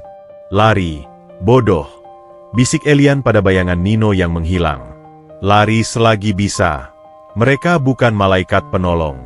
Mereka pedagang. Namun Nino tidak lari. Ia justru berjalan mantap menuju perangkap tikus yang paling mewah di Jakarta, membawa lehernya sendiri untuk diserahkan pada sang algojo, dengan senyum lebar penuh rasa terima kasih. Di ruang makan yang kini kosong, pelayan membersihkan sisa-sisa pesta. Tuan Bratadikara masih duduk di sana, menyesap wine merah pekat. Kapan kita lakukan tes kompatibilitas jaringan? Tanya Amara yang muncul dari dapur. Malam ini, saat dia tidur di paviliun nanti. Dr. Richard akan mengambil darahnya diam-diam saat dia terlelap. Jawab Tuan Bratadikara datar.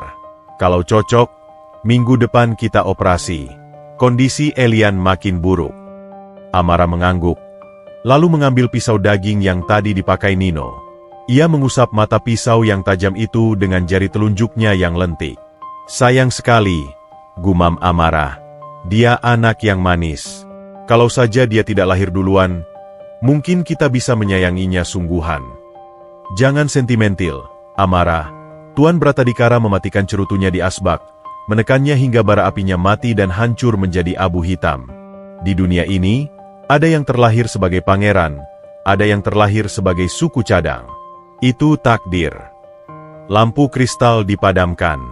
Kegelapan kembali menguasai Mensyah megah itu, menyembunyikan rencana jahat yang berdetak seiring waktu. Malam itu, mau tidak datang mengetuk pintu dengan sopan. Ia mendobrak masuk melalui pembuluh darah Elian, merobek pertahanan terakhir tubuh ringkih itu tanpa ampun.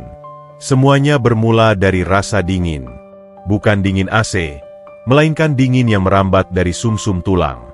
Elian sedang duduk membaca buku di ranjangnya ketika tiba-tiba huruf-huruf di halaman buku itu mulai berdansa liar, meleleh menjadi tinta hitam yang menetes ke spray. Napasnya tercekat, paru-parunya seolah diisi beton cair. Ia mencoba menghirup udara, haah, tapi oksigen menolak masuk. Dadanya terasa remuk, Seakan ada gajah yang duduk di atas tulang rusuknya. Ma. Suaranya hilang. Hanya cicitan tertahan. Gelas kristal di nakas tersenggol tangannya yang kejang. Jatuh beradu dengan lantai marmer. Perang. Suara pecahan itu memicu alarm. Pintu kamar didobrak. Perawat pribadi dan Dr. Richard berhamburan masuk dengan wajah tegang. Kode biru. Tuan muda kolaps. Siapkan epinefrin. Saturasi oksigen di bawah 80. Teriakan Dr. Richard membelah kesunyian malam di lantai 45. Elian bisa mendengar keributan itu, tapi suaranya terdengar jauh sekali, seperti bergema dari dasar sumur. Pandangannya menyempit menjadi lorong gelap. Tubuhnya kejang hebat. Racun urea yang gagal disaring ginjalnya telah mencapai otak, membanjiri sistem saraf pusatnya dengan toksin mematikan. Di ambang kesadarannya yang memudar, Elian melihat wajah ibunya, Amara, menunduk di atasnya. Apakah ibunya menangis? Mata itu kering. Mata itu menatap monitor EKG dengan kalkulasi dingin seorang pialang saham yang melihat grafik harga anjlok. Jangan mati dulu, investasiku belum cair. Itulah yang didengar telinga halusinasi Elian, sebelum kegelapan total menelannya bulat-bulat. Sementara itu, di paviliun belakang yang terpisah oleh taman luas dari gedung utama, suasana justru begitu damai. Terlalu damai.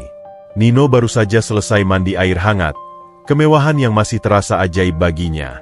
Ia mengenakan piyama sutra yang disiapkan pelayan, duduk di teras paviliun sambil menatap bintang. Ia merasa seperti Cinderella versi pria berotot. Gila. Kemarin tidur alesan kardus, sekarang kasur ginian. Kalau emak tahu, pasti dia kira gue ngepet. Kekeh Nino pelan, menyeruput segelas jus jeruk segar yang baru diantarkan pelayan khusus. Minumlah, Tuan Nino. Nyonya bilang ini jus vitamin tinggi supaya stamina Tuan tetap terjaga buat jaga Tuan muda besok. Kata pelayan itu tadi dengan senyum kaku. Nino meneguknya sampai habis. Rasanya agak pahit di ujung lidah, tapi ia mengabaikannya. Orang kaya memang suka minum yang aneh-aneh demi kesehatan, pikirnya. 5 menit berlalu. Jangkrik di taman berderik nyaring. Angin malam membelai wajahnya. Tiba-tiba, gelas kosong di tangan Nino terlepas. Tuk! Jatuh ke lantai kayu ulin. Kepala Nino terasa berat. Sangat berat. Lehernya seolah tak lagi mampu menopang tengkoraknya. Pandangannya berbayang. 1 bulan di langit berubah menjadi 2, lalu 3, lalu berputar seperti gasing api. Loh, kok ngantuk banget? Gumam Nino. Suaranya terdengar tebal dan lambat. Lidahnya terasa keluh, seolah membengkak memenuhi rongga mulut. Ia mencoba berdiri, tapi kakinya, kaki yang kuat memanggul beras 100 kilo itu, kini terasa seperti jeli. Lututnya melipat. Ia ambruk kembali ke kursi rotan. Sensasi itu bukan kantuk biasa. Itu adalah tarikan gravitasi buatan yang menyeret kesadarannya paksa ke bawah tanah. Jantungnya berdebar lambat tapi keras. Duk, duk, duk. Dari balik semak-semak taman yang gelap, muncul 4 sosok pria berbadan tegap mengenakan pakaian serba hitam dan masker medis. Mereka bukan satpam biasa. Gerakan mereka taktis, senyap, dan terlatih. Nino melihat mereka mendekat. Insting, anak jalanan, nya berteriak. Bahaya! Lari! No! Otaknya memerintahkan tangan untuk mengepal, memerahkan kaki untuk menendang. Tapi tubuhnya telah memutus hubungan dengan otaknya. Obat bius dosis tinggi itu telah melumpuhkan sistem saraf motoriknya. Pak! Nino berusaha berteriak, tapi yang keluar hanya erangan bisu.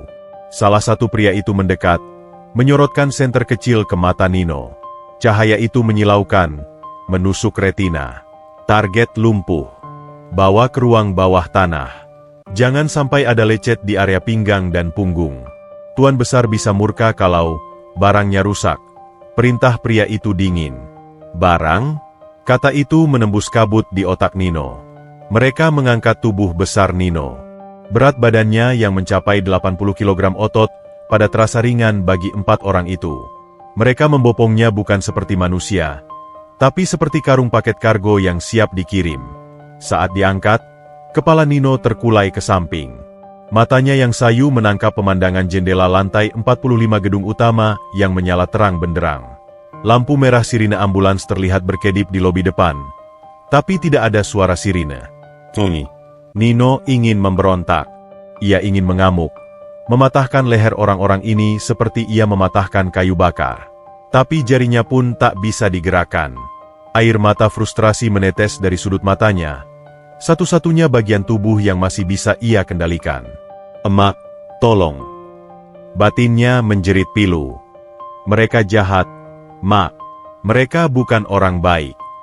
Kesadaran Nino perlahan padam.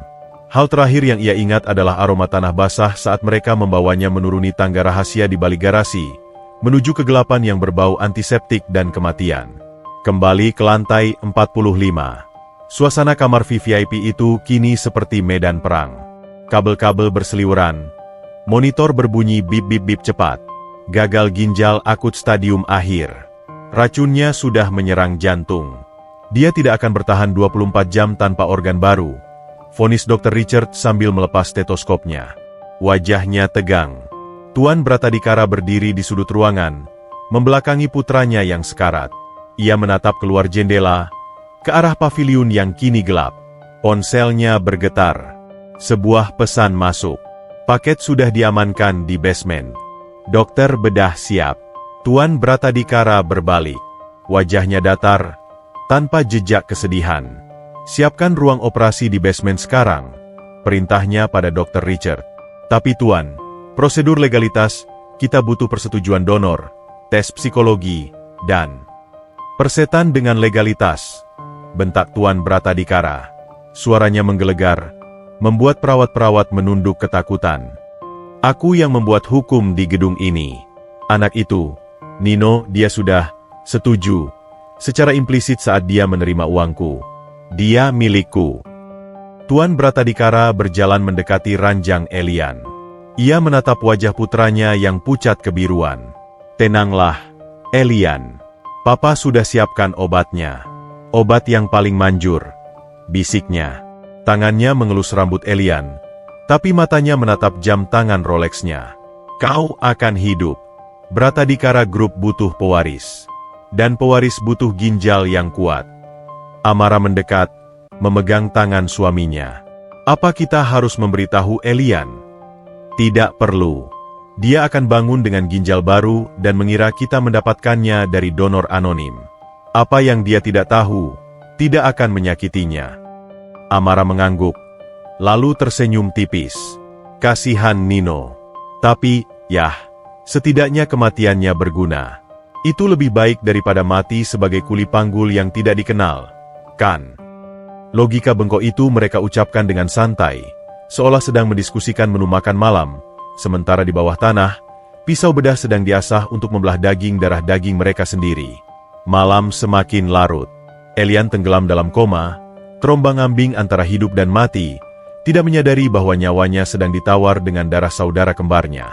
Di basement yang kedap suara, lampu operasi dinyalakan. Cahayanya putih menyakitkan, menyoroti meja operasi logam yang dingin. Nino dibaringkan di sana, diikat pada pergelangan tangan dan kaki dengan sabuk kulit tebal. Baju piyama sutranya digunting paksa, menelanjangi dada bidangnya yang naik turun perlahan. Seorang dokter bedah bertopeng hijau masuk, memegang spidol hitam. Dengan tanpa perasaan, dokter itu menggambar garis putus-putus di perut kiri Nino. Garis panduan untuk menyayat. Spidol itu terasa dingin di kulit Nino yang tidak sadarkan diri. Di atas meja instrumen, berjejer pisau skalpel, gunting bedah, dan gergaji tulang. Semuanya berkilau, siap untuk pesta kanibalisme medis. Tidak ada doa, tidak ada anestesi moral.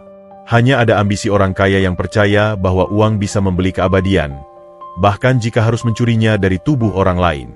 Elian koma di langit. Nino terikat di perut bumi. Dan takdir sedang bersiap untuk memutar pisau di luka mereka berdua. Kesadaran Elian kembali bukan seperti cahaya matahari yang terbit perlahan, melainkan seperti pecahan kaca yang disatukan paksa. Seluruh tubuhnya berteriak. Matanya terbuka, menatap langit-langit kamar yang temaram. Hanya ada cahaya lampu tidur redup di sudut ruangan dan kerlip ritmis dari mesin monitor jantung. Bip, bip, bip. Irama itu lemah, tersendat-sendat, seolah mesin itu pun sudah bosan menjaga nyawanya yang rapuh. Tenggorokannya kering kerontang, rasanya seperti menelan pasir panas. Ia mencoba menggerakkan jari tangannya. Berat. Ada sensasi baal yang aneh di ujung-ujung sarafnya. Sisa-sisa racun gagal ginjal masih berenang bebas di darahnya, menciptakan kabut halusinasi tipis di pinggir penglihatannya. Ruangan itu kosong. Kemana semua orang? Kemana Dr. Richard yang cerewet? Kemana perawat yang selalu siap sedia dengan suntikan? Dan yang paling penting, kemana orang tuanya yang tadi, dalam ingatan samar-samarnya, berjanji akan menjaganya? M.A. Pak. Bisiknya, suara itu pecah menjadi desis udara kosong. Elian berusaha duduk. Kabel-kabel infus menegang, menahan gerakannya. Ia meringis. Rasa nyeri menghantam pinggang belakangnya, pusat dari segala kerusakan tubuhnya. Saat ia menoleh ke samping, matanya menangkap sesuatu di meja nakas, tergeletak di samping gelas air yang belum tersentuh. Sebuah tablet iPad Pro milik ayahnya. Benda itu menyala redup, layarnya belum terkunci, mungkin ditinggalkan dengan tergesa-gesa atau karena arogansi pemiliknya yang merasa tidak ada orang lain yang berani menyentuhnya. Di layar itu, ada aplikasi Smart Home Security yang sedang aktif. Sebuah jendela live streaming. Elian mengernyit. Rasa ingin tahu yang didorong oleh firasat buruk menggerakkan tangannya yang gemetar untuk meraih tablet itu. Jari-jarinya yang kurus dan pucat mencengkeram bingkai aluminium dingin itu. Ia menariknya mendekat ke wajah. Apa yang dilihatnya di layar 12 inci itu membuat darahnya membeku lebih dingin dari es batu. Itu bukan rekaman lobi. Bukan rekaman garasi. Itu rekaman dari ruang bawah tanah. Ruangan steril yang dulu katanya gudang anggur, tapi kini terlihat seperti rumah jagal futuristik. Di tengah ruangan berlantai keramik putih itu, ada sebuah meja operasi logam. Lampu bedah menyorot tajam ke satu titik fokus. Dan di sana, terikat pasrah seperti hewan kurban, adalah Nino. Napas Elian tercekat. Jantungnya melompat kaget. Duk! Menyakitkan dada. Nino telanjang dada. Tubuh bidangnya yang biasanya gagah kini terlihat tak berdaya, ditahan oleh sabuk kulit coklat tebal di pergelangan tangan dan kaki. Sebuah selang oksigen menutupi hidung dan mulutnya. Di perut bagian kiri Nino, ada garis putus-putus hitam yang digambar kasar di atas kulit sawo matangnya.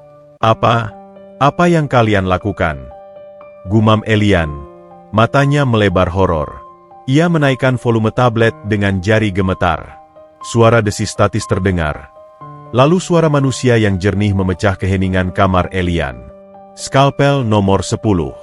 Siapkan suktion. Suara Dr. Richard terdengar dingin, profesional, tanpa nada keraguan. Di layar, Elian melihat dokter pribadinya itu mengenakan gaun operasi hijau, memegang pisau bedah yang berkilau di bawah lampu. Lalu, suara lain muncul. Suara yang sangat Elian kenal. Suara ibunya, Amara. Tunggu sebentar, Dok. Pastikan anestesinya kuat. Aku tidak mau dia bangun di tengah jalan dan meronta. Ginjal itu harus utuh sempurna. Kamera CCTV bergeser sedikit, memperlihatkan Amara dan Tuan Bratadikara berdiri di balik kaca observasi, memandang pembedahan itu sambil memegang gelas wine. Mereka menontonnya seperti menonton pertunjukan teater. Tenang saja, Nyonya, jawab Dr. Richard. Dosisnya cukup untuk menidurkan gajah. Dia tidak akan merasakan sakit saat kita mengambil ginjal kirinya, dan mungkin sebagian lobus hatinya jika Tuan muda butuh. Air mata Elian menetes jatuh ke layar tablet. Bukan air mata sedih, tapi air mata syok. Mereka mau mengambil organ Nino? Paksa. Nino yang menyelamatkannya di lift? Nino yang polos dan naif itu? Tapi horor yang sebenarnya belum dimulai. Di layar, Tuan Bratadikara tertawa kecil. Ironis. Ya? 27 tahun lalu kita buang dia ke tempat sampah karena ramalan dukun sialan itu. Katanya, kakak akan memakan nasib adik. Kita buang si kakak biar si adik hidup enak. Dunia Elian berhenti berputar. Waktu membeku. Dibuang? Kakak? Telinga Elian berdengung nyaring, ngiying, menulikan suara mesin monitor jantungnya sendiri. Amara di layar menimpali sambil menyesap wainnya. Ya, siapa sangka sampah yang kita buang itu justru tumbuh subur seperti rumput liar. Lihat badannya, Mas. Kuat. Jauh lebih baik dari produk gagal yang kita simpan di kamar atas. Produk gagal. Kata itu menghantam dada Elian seperti palu godam. Ibunya menyebutnya produk gagal. Tuhan memang punya selera humor, lanjut Amara. Matanya menatap tubuh Nino dengan tatapan posesif yang mengerikan. Ternyata ramalan itu salah tafsir. Bukan kakak memakan adik, tapi adiklah yang harus memakan kakak untuk bertahan hidup. Nino memang dilahirkan hanya untuk jadi suku cadang Elian. Cadangan hidup. Dan malam ini, kita panen investasinya. Elian menjatuhkan tablet itu ke pangkuannya. Ia muntah. Cairan asam lambung bercampur sedikit darah menyembur keluar dari mulutnya, mengotori selimut sutra putihnya. Tubuhnya berguncang hebat.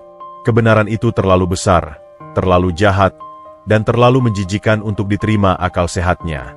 Nino bukan orang asing. Nino bukan sekadar cleaning service yang beruntung. Nino adalah kakaknya. Darah dagingnya. Saudara kembarnya yang berbagi rahim yang sama. Potongan-potongan puzzle di kepalanya tiba-tiba menyatu dengan kecepatan yang menyakitkan. Detak jantung yang terasa akrab saat digendong di tangga darurat. Rasa nyaman yang aneh saat bersentuhan. Wajah mereka yang memiliki struktur tulang yang sama meski nasib membedakan kulit mereka. Mereka membuang Nino. Membiarkannya hidup di gubuk reot. Makan nasi basi, dihina, diinjak-injak, hanya supaya Elian bisa hidup di Menara Gading. Dan sekarang, setelah Nino tumbuh besar dan kuat sendirian tanpa kasih sayang orang tua, mereka menariknya kembali hanya untuk dibedah, diambil isinya untuk menambal tubuh Elian yang rusak. Aku kanibal, batin Elian menjerit. Selama ini aku hidup menghisap darah saudaraku sendiri. Kemewahanku dibayar dengan penderitaannya. Rasa jijik merayapi kulitnya. Ia merasa jijik pada tubuhnya sendiri. Ia merasa jijik pada ginjalnya yang rusak, pada darahnya yang butuh dicuci, pada keberadaannya di dunia ini. Ia merasa seperti parasit. Monster yang sesungguhnya bukanlah orang tuanya, tapi dirinya. Karena demi dialah kejahatan ini terjadi. Di layar tablet yang kini ternoda muntahan, adegan terus berlanjut. Dr. Richard mulai mendekatkan pisau bedah ke kulit perut Nino. Insisi dimulai dalam 3, 2, tidak. Teriakan Elian serak, merobek tenggorokannya yang sakit. Ia tidak boleh membiarkan ini terjadi. Jika Nino mati di meja operasi itu, atau bahkan jika Nino hidup tapi kehilangan organnya demi Elian, maka Elian tidak akan pernah bisa memaafkan dirinya sendiri. Ia lebih baik mati membusuk daripada hidup dengan nyawa curian dari kakaknya. Adrenalin, zat kimia terakhir yang tersisa di tubuhnya, membanjiri sistem sarafnya. Rasa sakit di pinggangnya diabaikan. Rasa pusing di kepalanya diterjang. Dengan tangan gemetar, Elian mencabut jarum infus di punggung tangannya dengan kasar. Sret. Darah segar muncrat, menetes di spray. Sakitnya perih.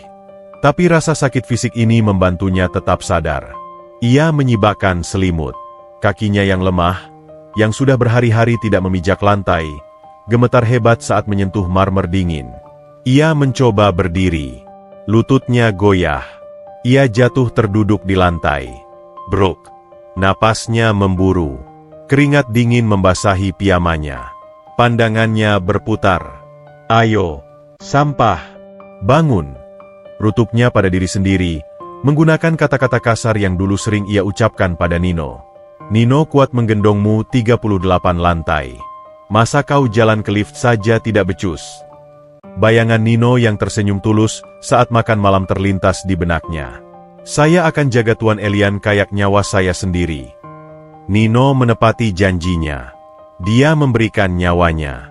Secara harfiah, kemarahan meledak di dada Elian.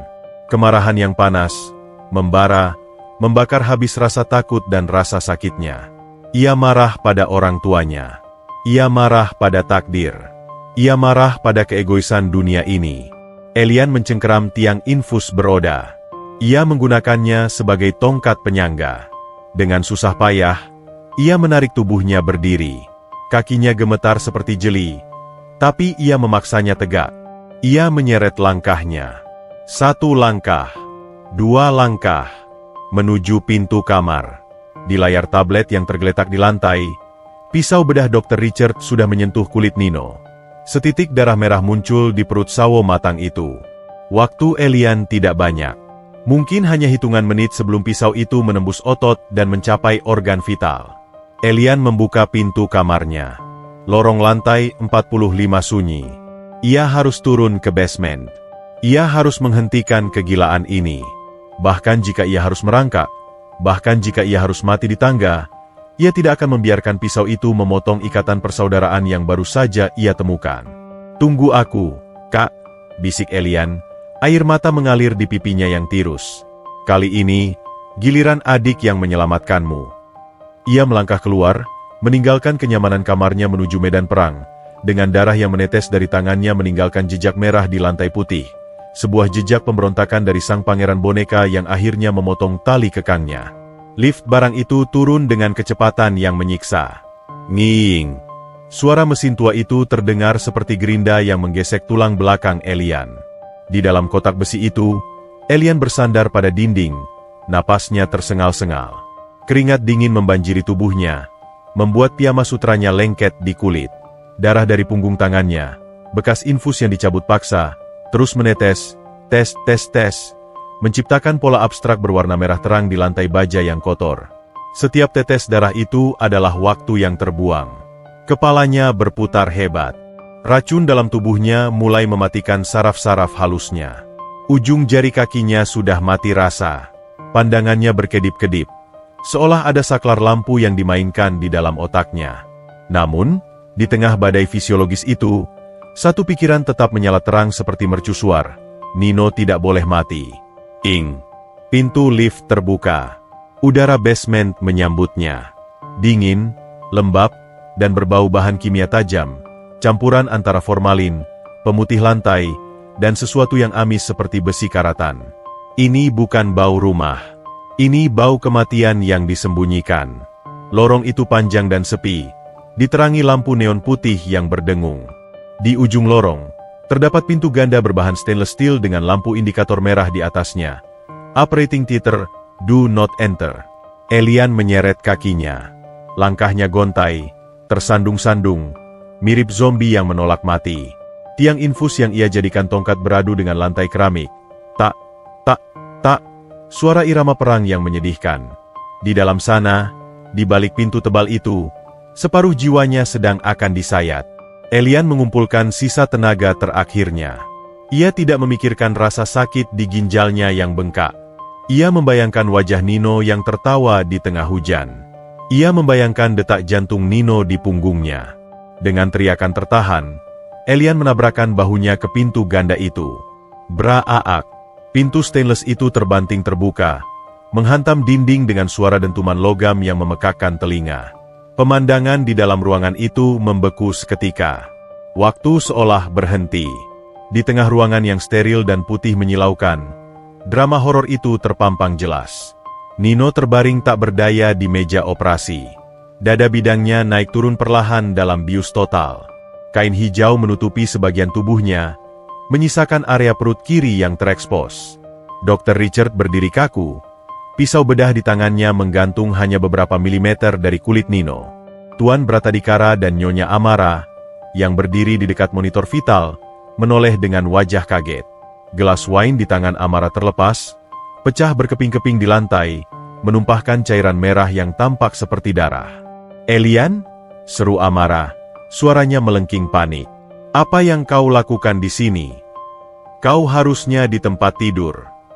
Elian tidak menjawab. Ia berdiri terhuyung di ambang pintu. Napasnya memburu seperti banteng yang terluka parah. Matanya liar, rambutnya berantakan, dan darah mengalir dari tangannya. Ia terlihat mengerikan, seperti hantu yang bangkit dari kubur untuk menuntut balas. "Jauhan!" Suara Elian parau, serak, dan berbahaya. "Jauhkan pisau itu dari kakakku," kata kakak, menggema di ruangan kedap suara itu, memantul di dinding-dinding dingin, menghantam telinga orang tuanya dengan kekuatan bom atom. Wajah Tuan Bratadikara mengeras. Rahangnya menegang.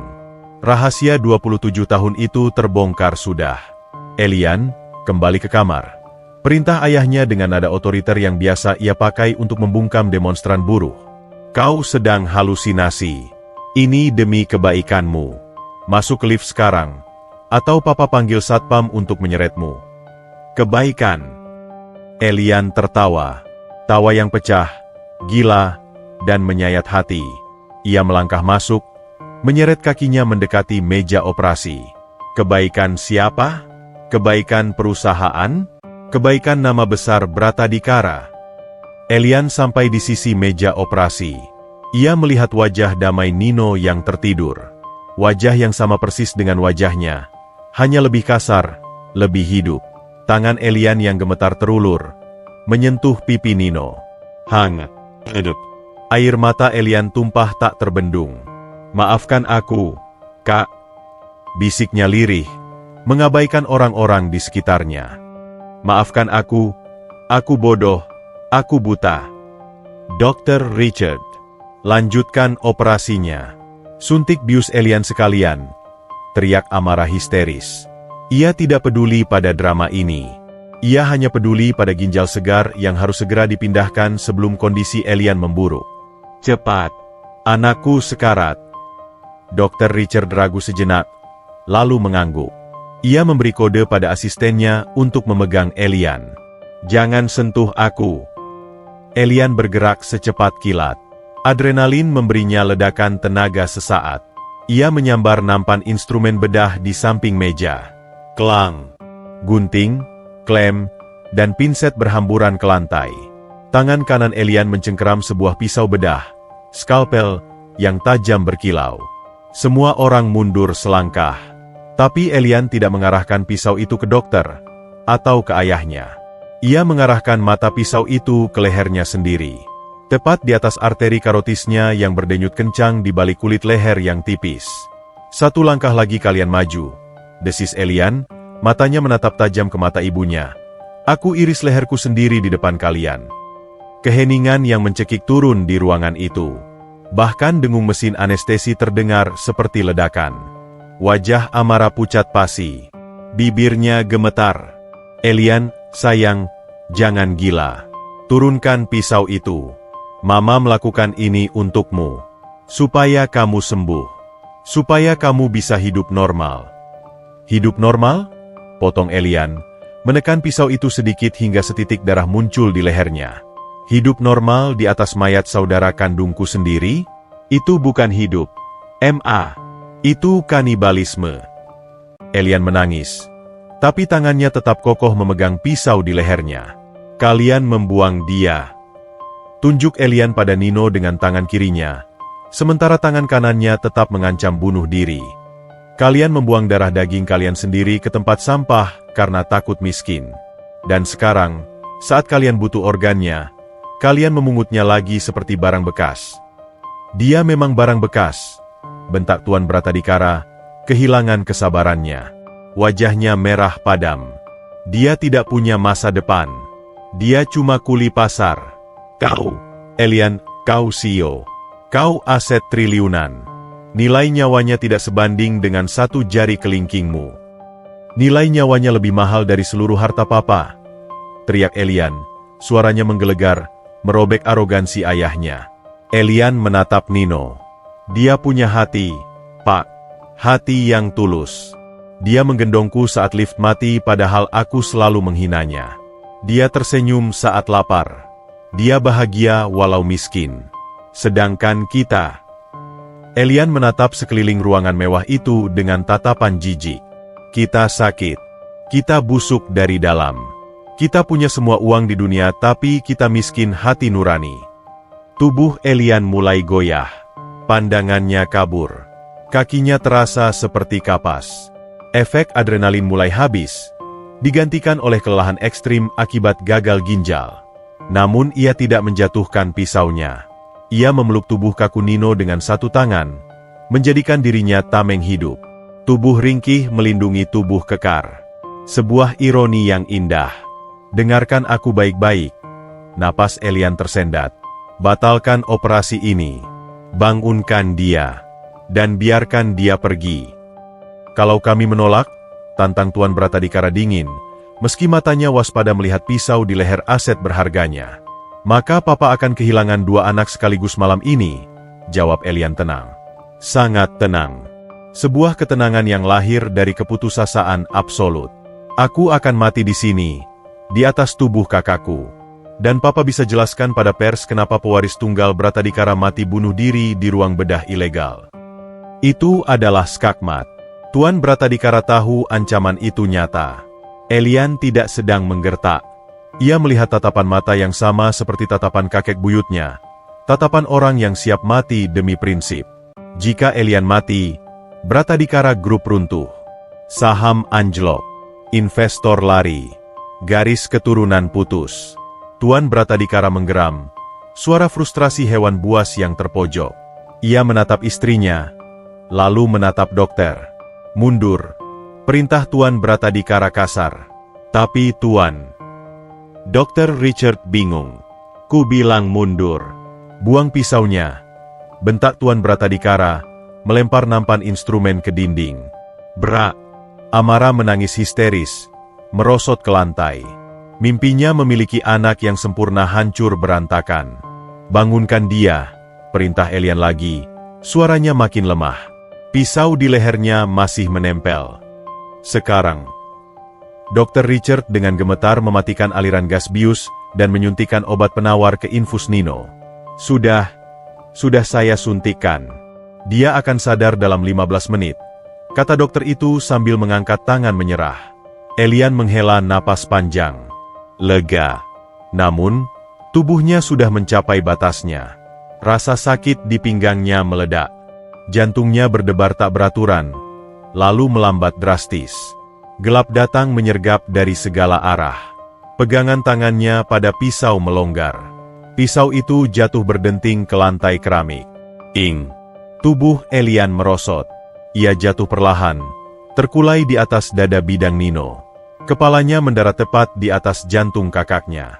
Sebelum kesadarannya hilang total, Elian mendengar detak jantung itu lagi. Duk-duk. Duk-duk. Kuat. Menenangkan.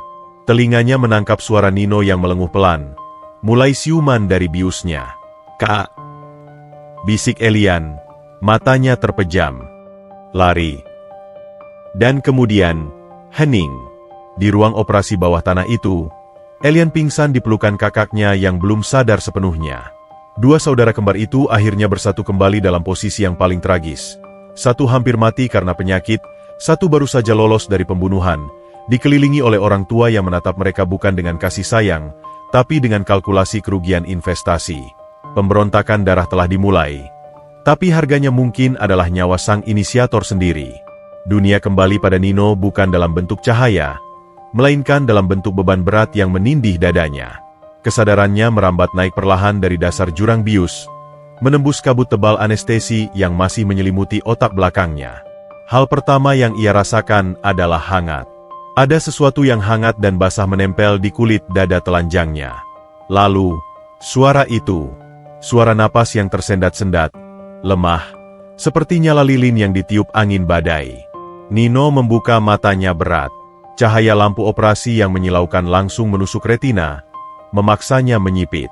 Bayangan buram di depannya perlahan menajam. Ia tidak melihat langit-langit gubuk kardusnya. Ia melihat wajah seseorang yang tergeletak di atas tubuhnya. Wajah yang identik dengan wajahnya sendiri, namun lebih tirus, lebih pucat, dan bersimbah air mata. Elian. Yan? Panggil Nino. Suaranya parau dan kering, seperti gesekan kertas pasir. Elian tidak menjawab. Mata sang adik terpejam rapat, kepalanya terkulai di bahu kiri Nino, tepat di atas jantungnya. Di tangan kanan Elian yang terkulai lemas di lantai, tergeletak sebuah pisau bedah yang berkilau mengerikan.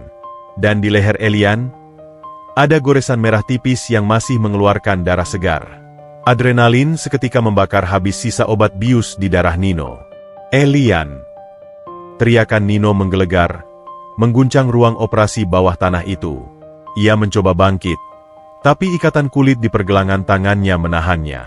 Ia menoleh liar ke sekeliling. Ia melihat Tuan Bratadikara yang mematung dengan wajah pucat. Ia melihat Nyonya Amara yang terduduk di lantai sambil menutup mulut. Ia melihat Dr. Richard yang gemetar memegang suntikan penawar. Otak Nino, yang selama ini diasah oleh kerasnya jalanan, merangkai fakta dengan kecepatan kilat. Ruang operasi, ikatan, pisau bedah, Elian yang pingsan dengan luka di leher. Mereka mau membunuhnya, mengambil organnya. Dan Elian, anak manja yang sombong itu, baru saja mencoba bunuh diri untuk menghentikannya. Lepaskan aku, raung Nino. Otot-otot lengannya mengembang maksimal. Urat-uratnya menonjol seperti kawat baja. Ikatan kulit tua itu berderit, krek, tak mampu menahan amarah seorang kakak yang melihat adiknya sekarat. Dr. Richard, ketakutan melihat raksasa itu mengamuk. Buru-buru memotong ikatan itu dengan gunting. Begitu terlepas, Nino langsung memeluk tubuh Elian yang merosot. Ia tidak peduli pada orang tuanya. Ia tidak peduli pada dokter. Ia menempelkan telinganya ke dada Elian. Detak jantung itu lemah. Sangat lemah. Dan tidak beraturan. Duk, duk, duk. Jantungnya gagal. Racunnya sudah mencapai tingkat fatal. Teriak Dr. Richard panik. Dia butuh dialisis atau transplantasi sekarang juga, atau dia mati dalam 10 menit. Nino menatap wajah adiknya. Wajah itu damai, seolah kematian adalah tidur yang ditunggu-tunggu. Elian rela mati demi menyelamatkan Nino, si sampah yang baru dikenalnya. Nino menoleh ke arah Tuan Bratadikara dan Amara. Tatapannya bukan lagi tatapan hormat seorang bawahan, melainkan tatapan predator puncak yang siap mencabik mangsa. Kalian, geram Nino, suaranya rendah dan bergetar menahan tangis. Kalian orang tua macam apa? Kalian buang aku ke sampah, lalu kalian mau bunuh aku, dan sekarang kalian bikin dia sekarat. Amara tidak berani menatap mata Nino. Ia hanya menangis, bukan karena menyesal, tapi karena rencananya gagal total.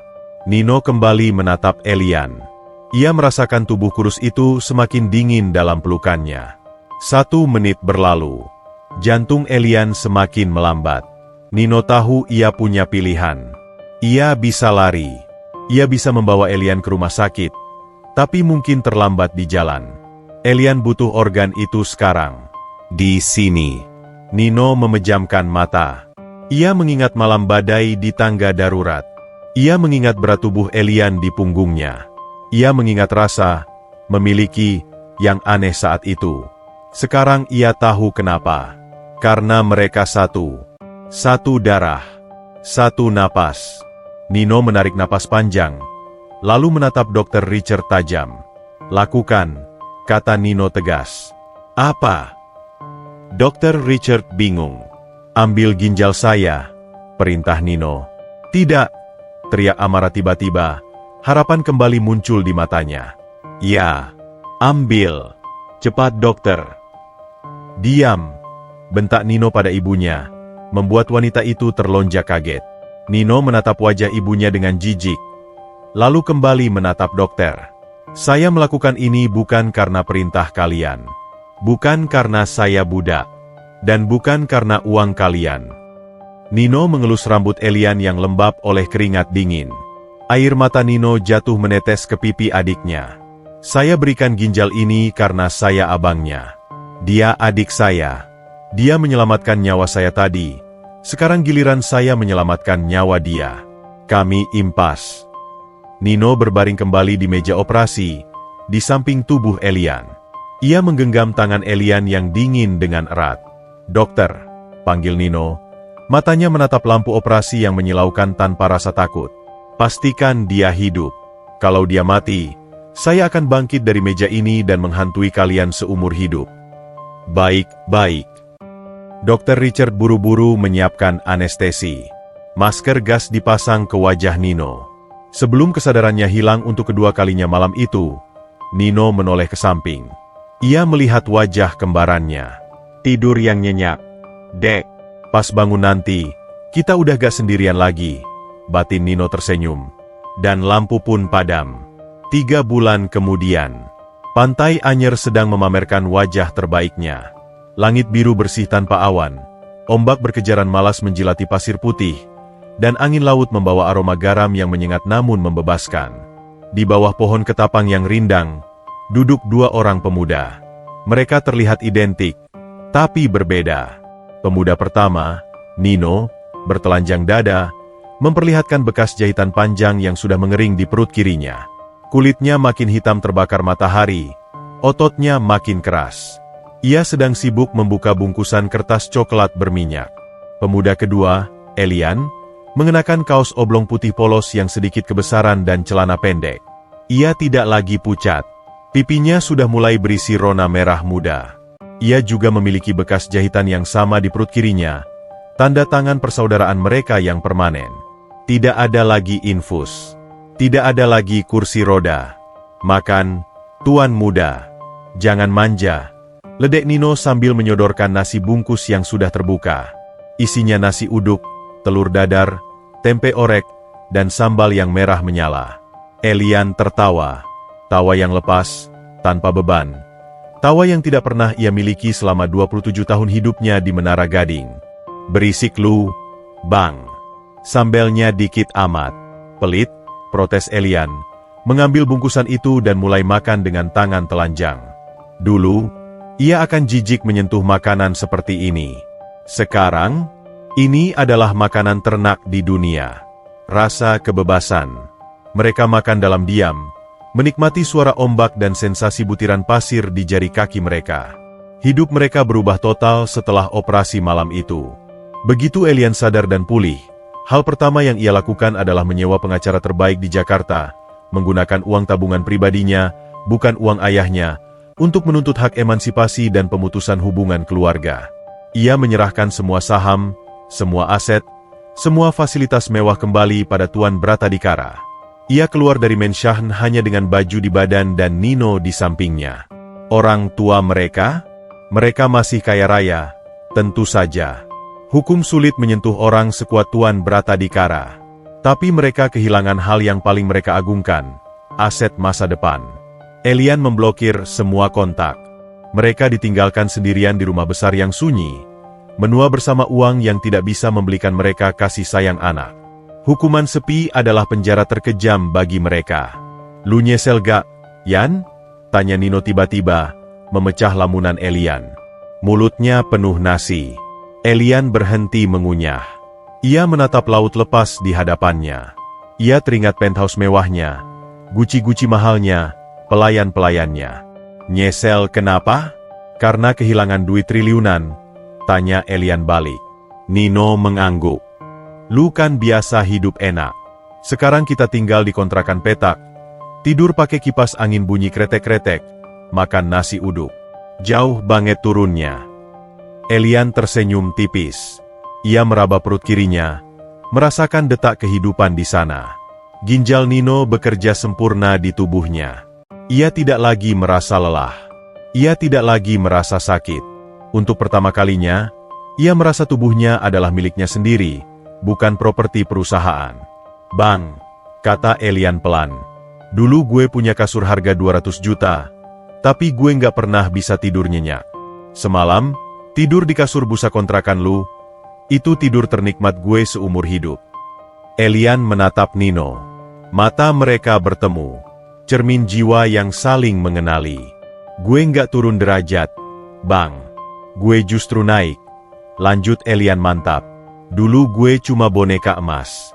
Sekarang gue manusia. Gue punya abang. Gue punya emak, yang sekarang tinggal bersama mereka. Dan yang paling penting, gue punya hari esok. Nino menyeringai lebar, menepuk bahu adiknya keras-keras hingga Elian terbatuk. Sah. Mulai besok lu bantuin gue di pasar ya. Kita buka lapak buah. Namanya, Dua Saudara. Gue yang angkat kerat, lu yang ngitung duit. Otak lu kan encer tuh bekas sekolah mahal. Enak aja. Gue mau jadi tour guide. Bahasa Inggris gue lancar. Sayang kalau cuma buat ngitung duku. Balas Elian tertawa. Ya udah serah lu. Yang penting abisin dulu tuh nasi. Sayang, 3.000 perak itu. Mereka tertawa bersama. Suara tawa mereka terbang di bawah angin laut, menyatu dengan debur ombak. Di kejauhan, matahari mulai terbenam, melukis langit dengan warna jingga dan ungu. Indah sekali. Elian menyandarkan punggungnya ke batang pohon, menatap matahari itu tanpa rasa sakit. Ia sadar, hidup itu lucu. Dulu, orang tuanya membuang Nino karena percaya ramalan, kakak akan memakan rezeki adik. Ternyata ramalan itu benar, tapi dengan cara yang berbeda. Nino tidak memakan rezeki Elian. Nino memberi rezeki berupa nyawa. Dan Elian tidak memakan nasib Nino. Elian berbagi nasib dengannya. Mereka bukan lagi pangeran dan pengemis. Mereka hanyalah Elian dan Nino. Dua orang pemuda miskin harta, yang duduk di pinggir pantai dengan perut kenyang dan hati yang penuh. Dan bagi Elian, itu adalah definisi kekayaan yang sesungguhnya. Tamat.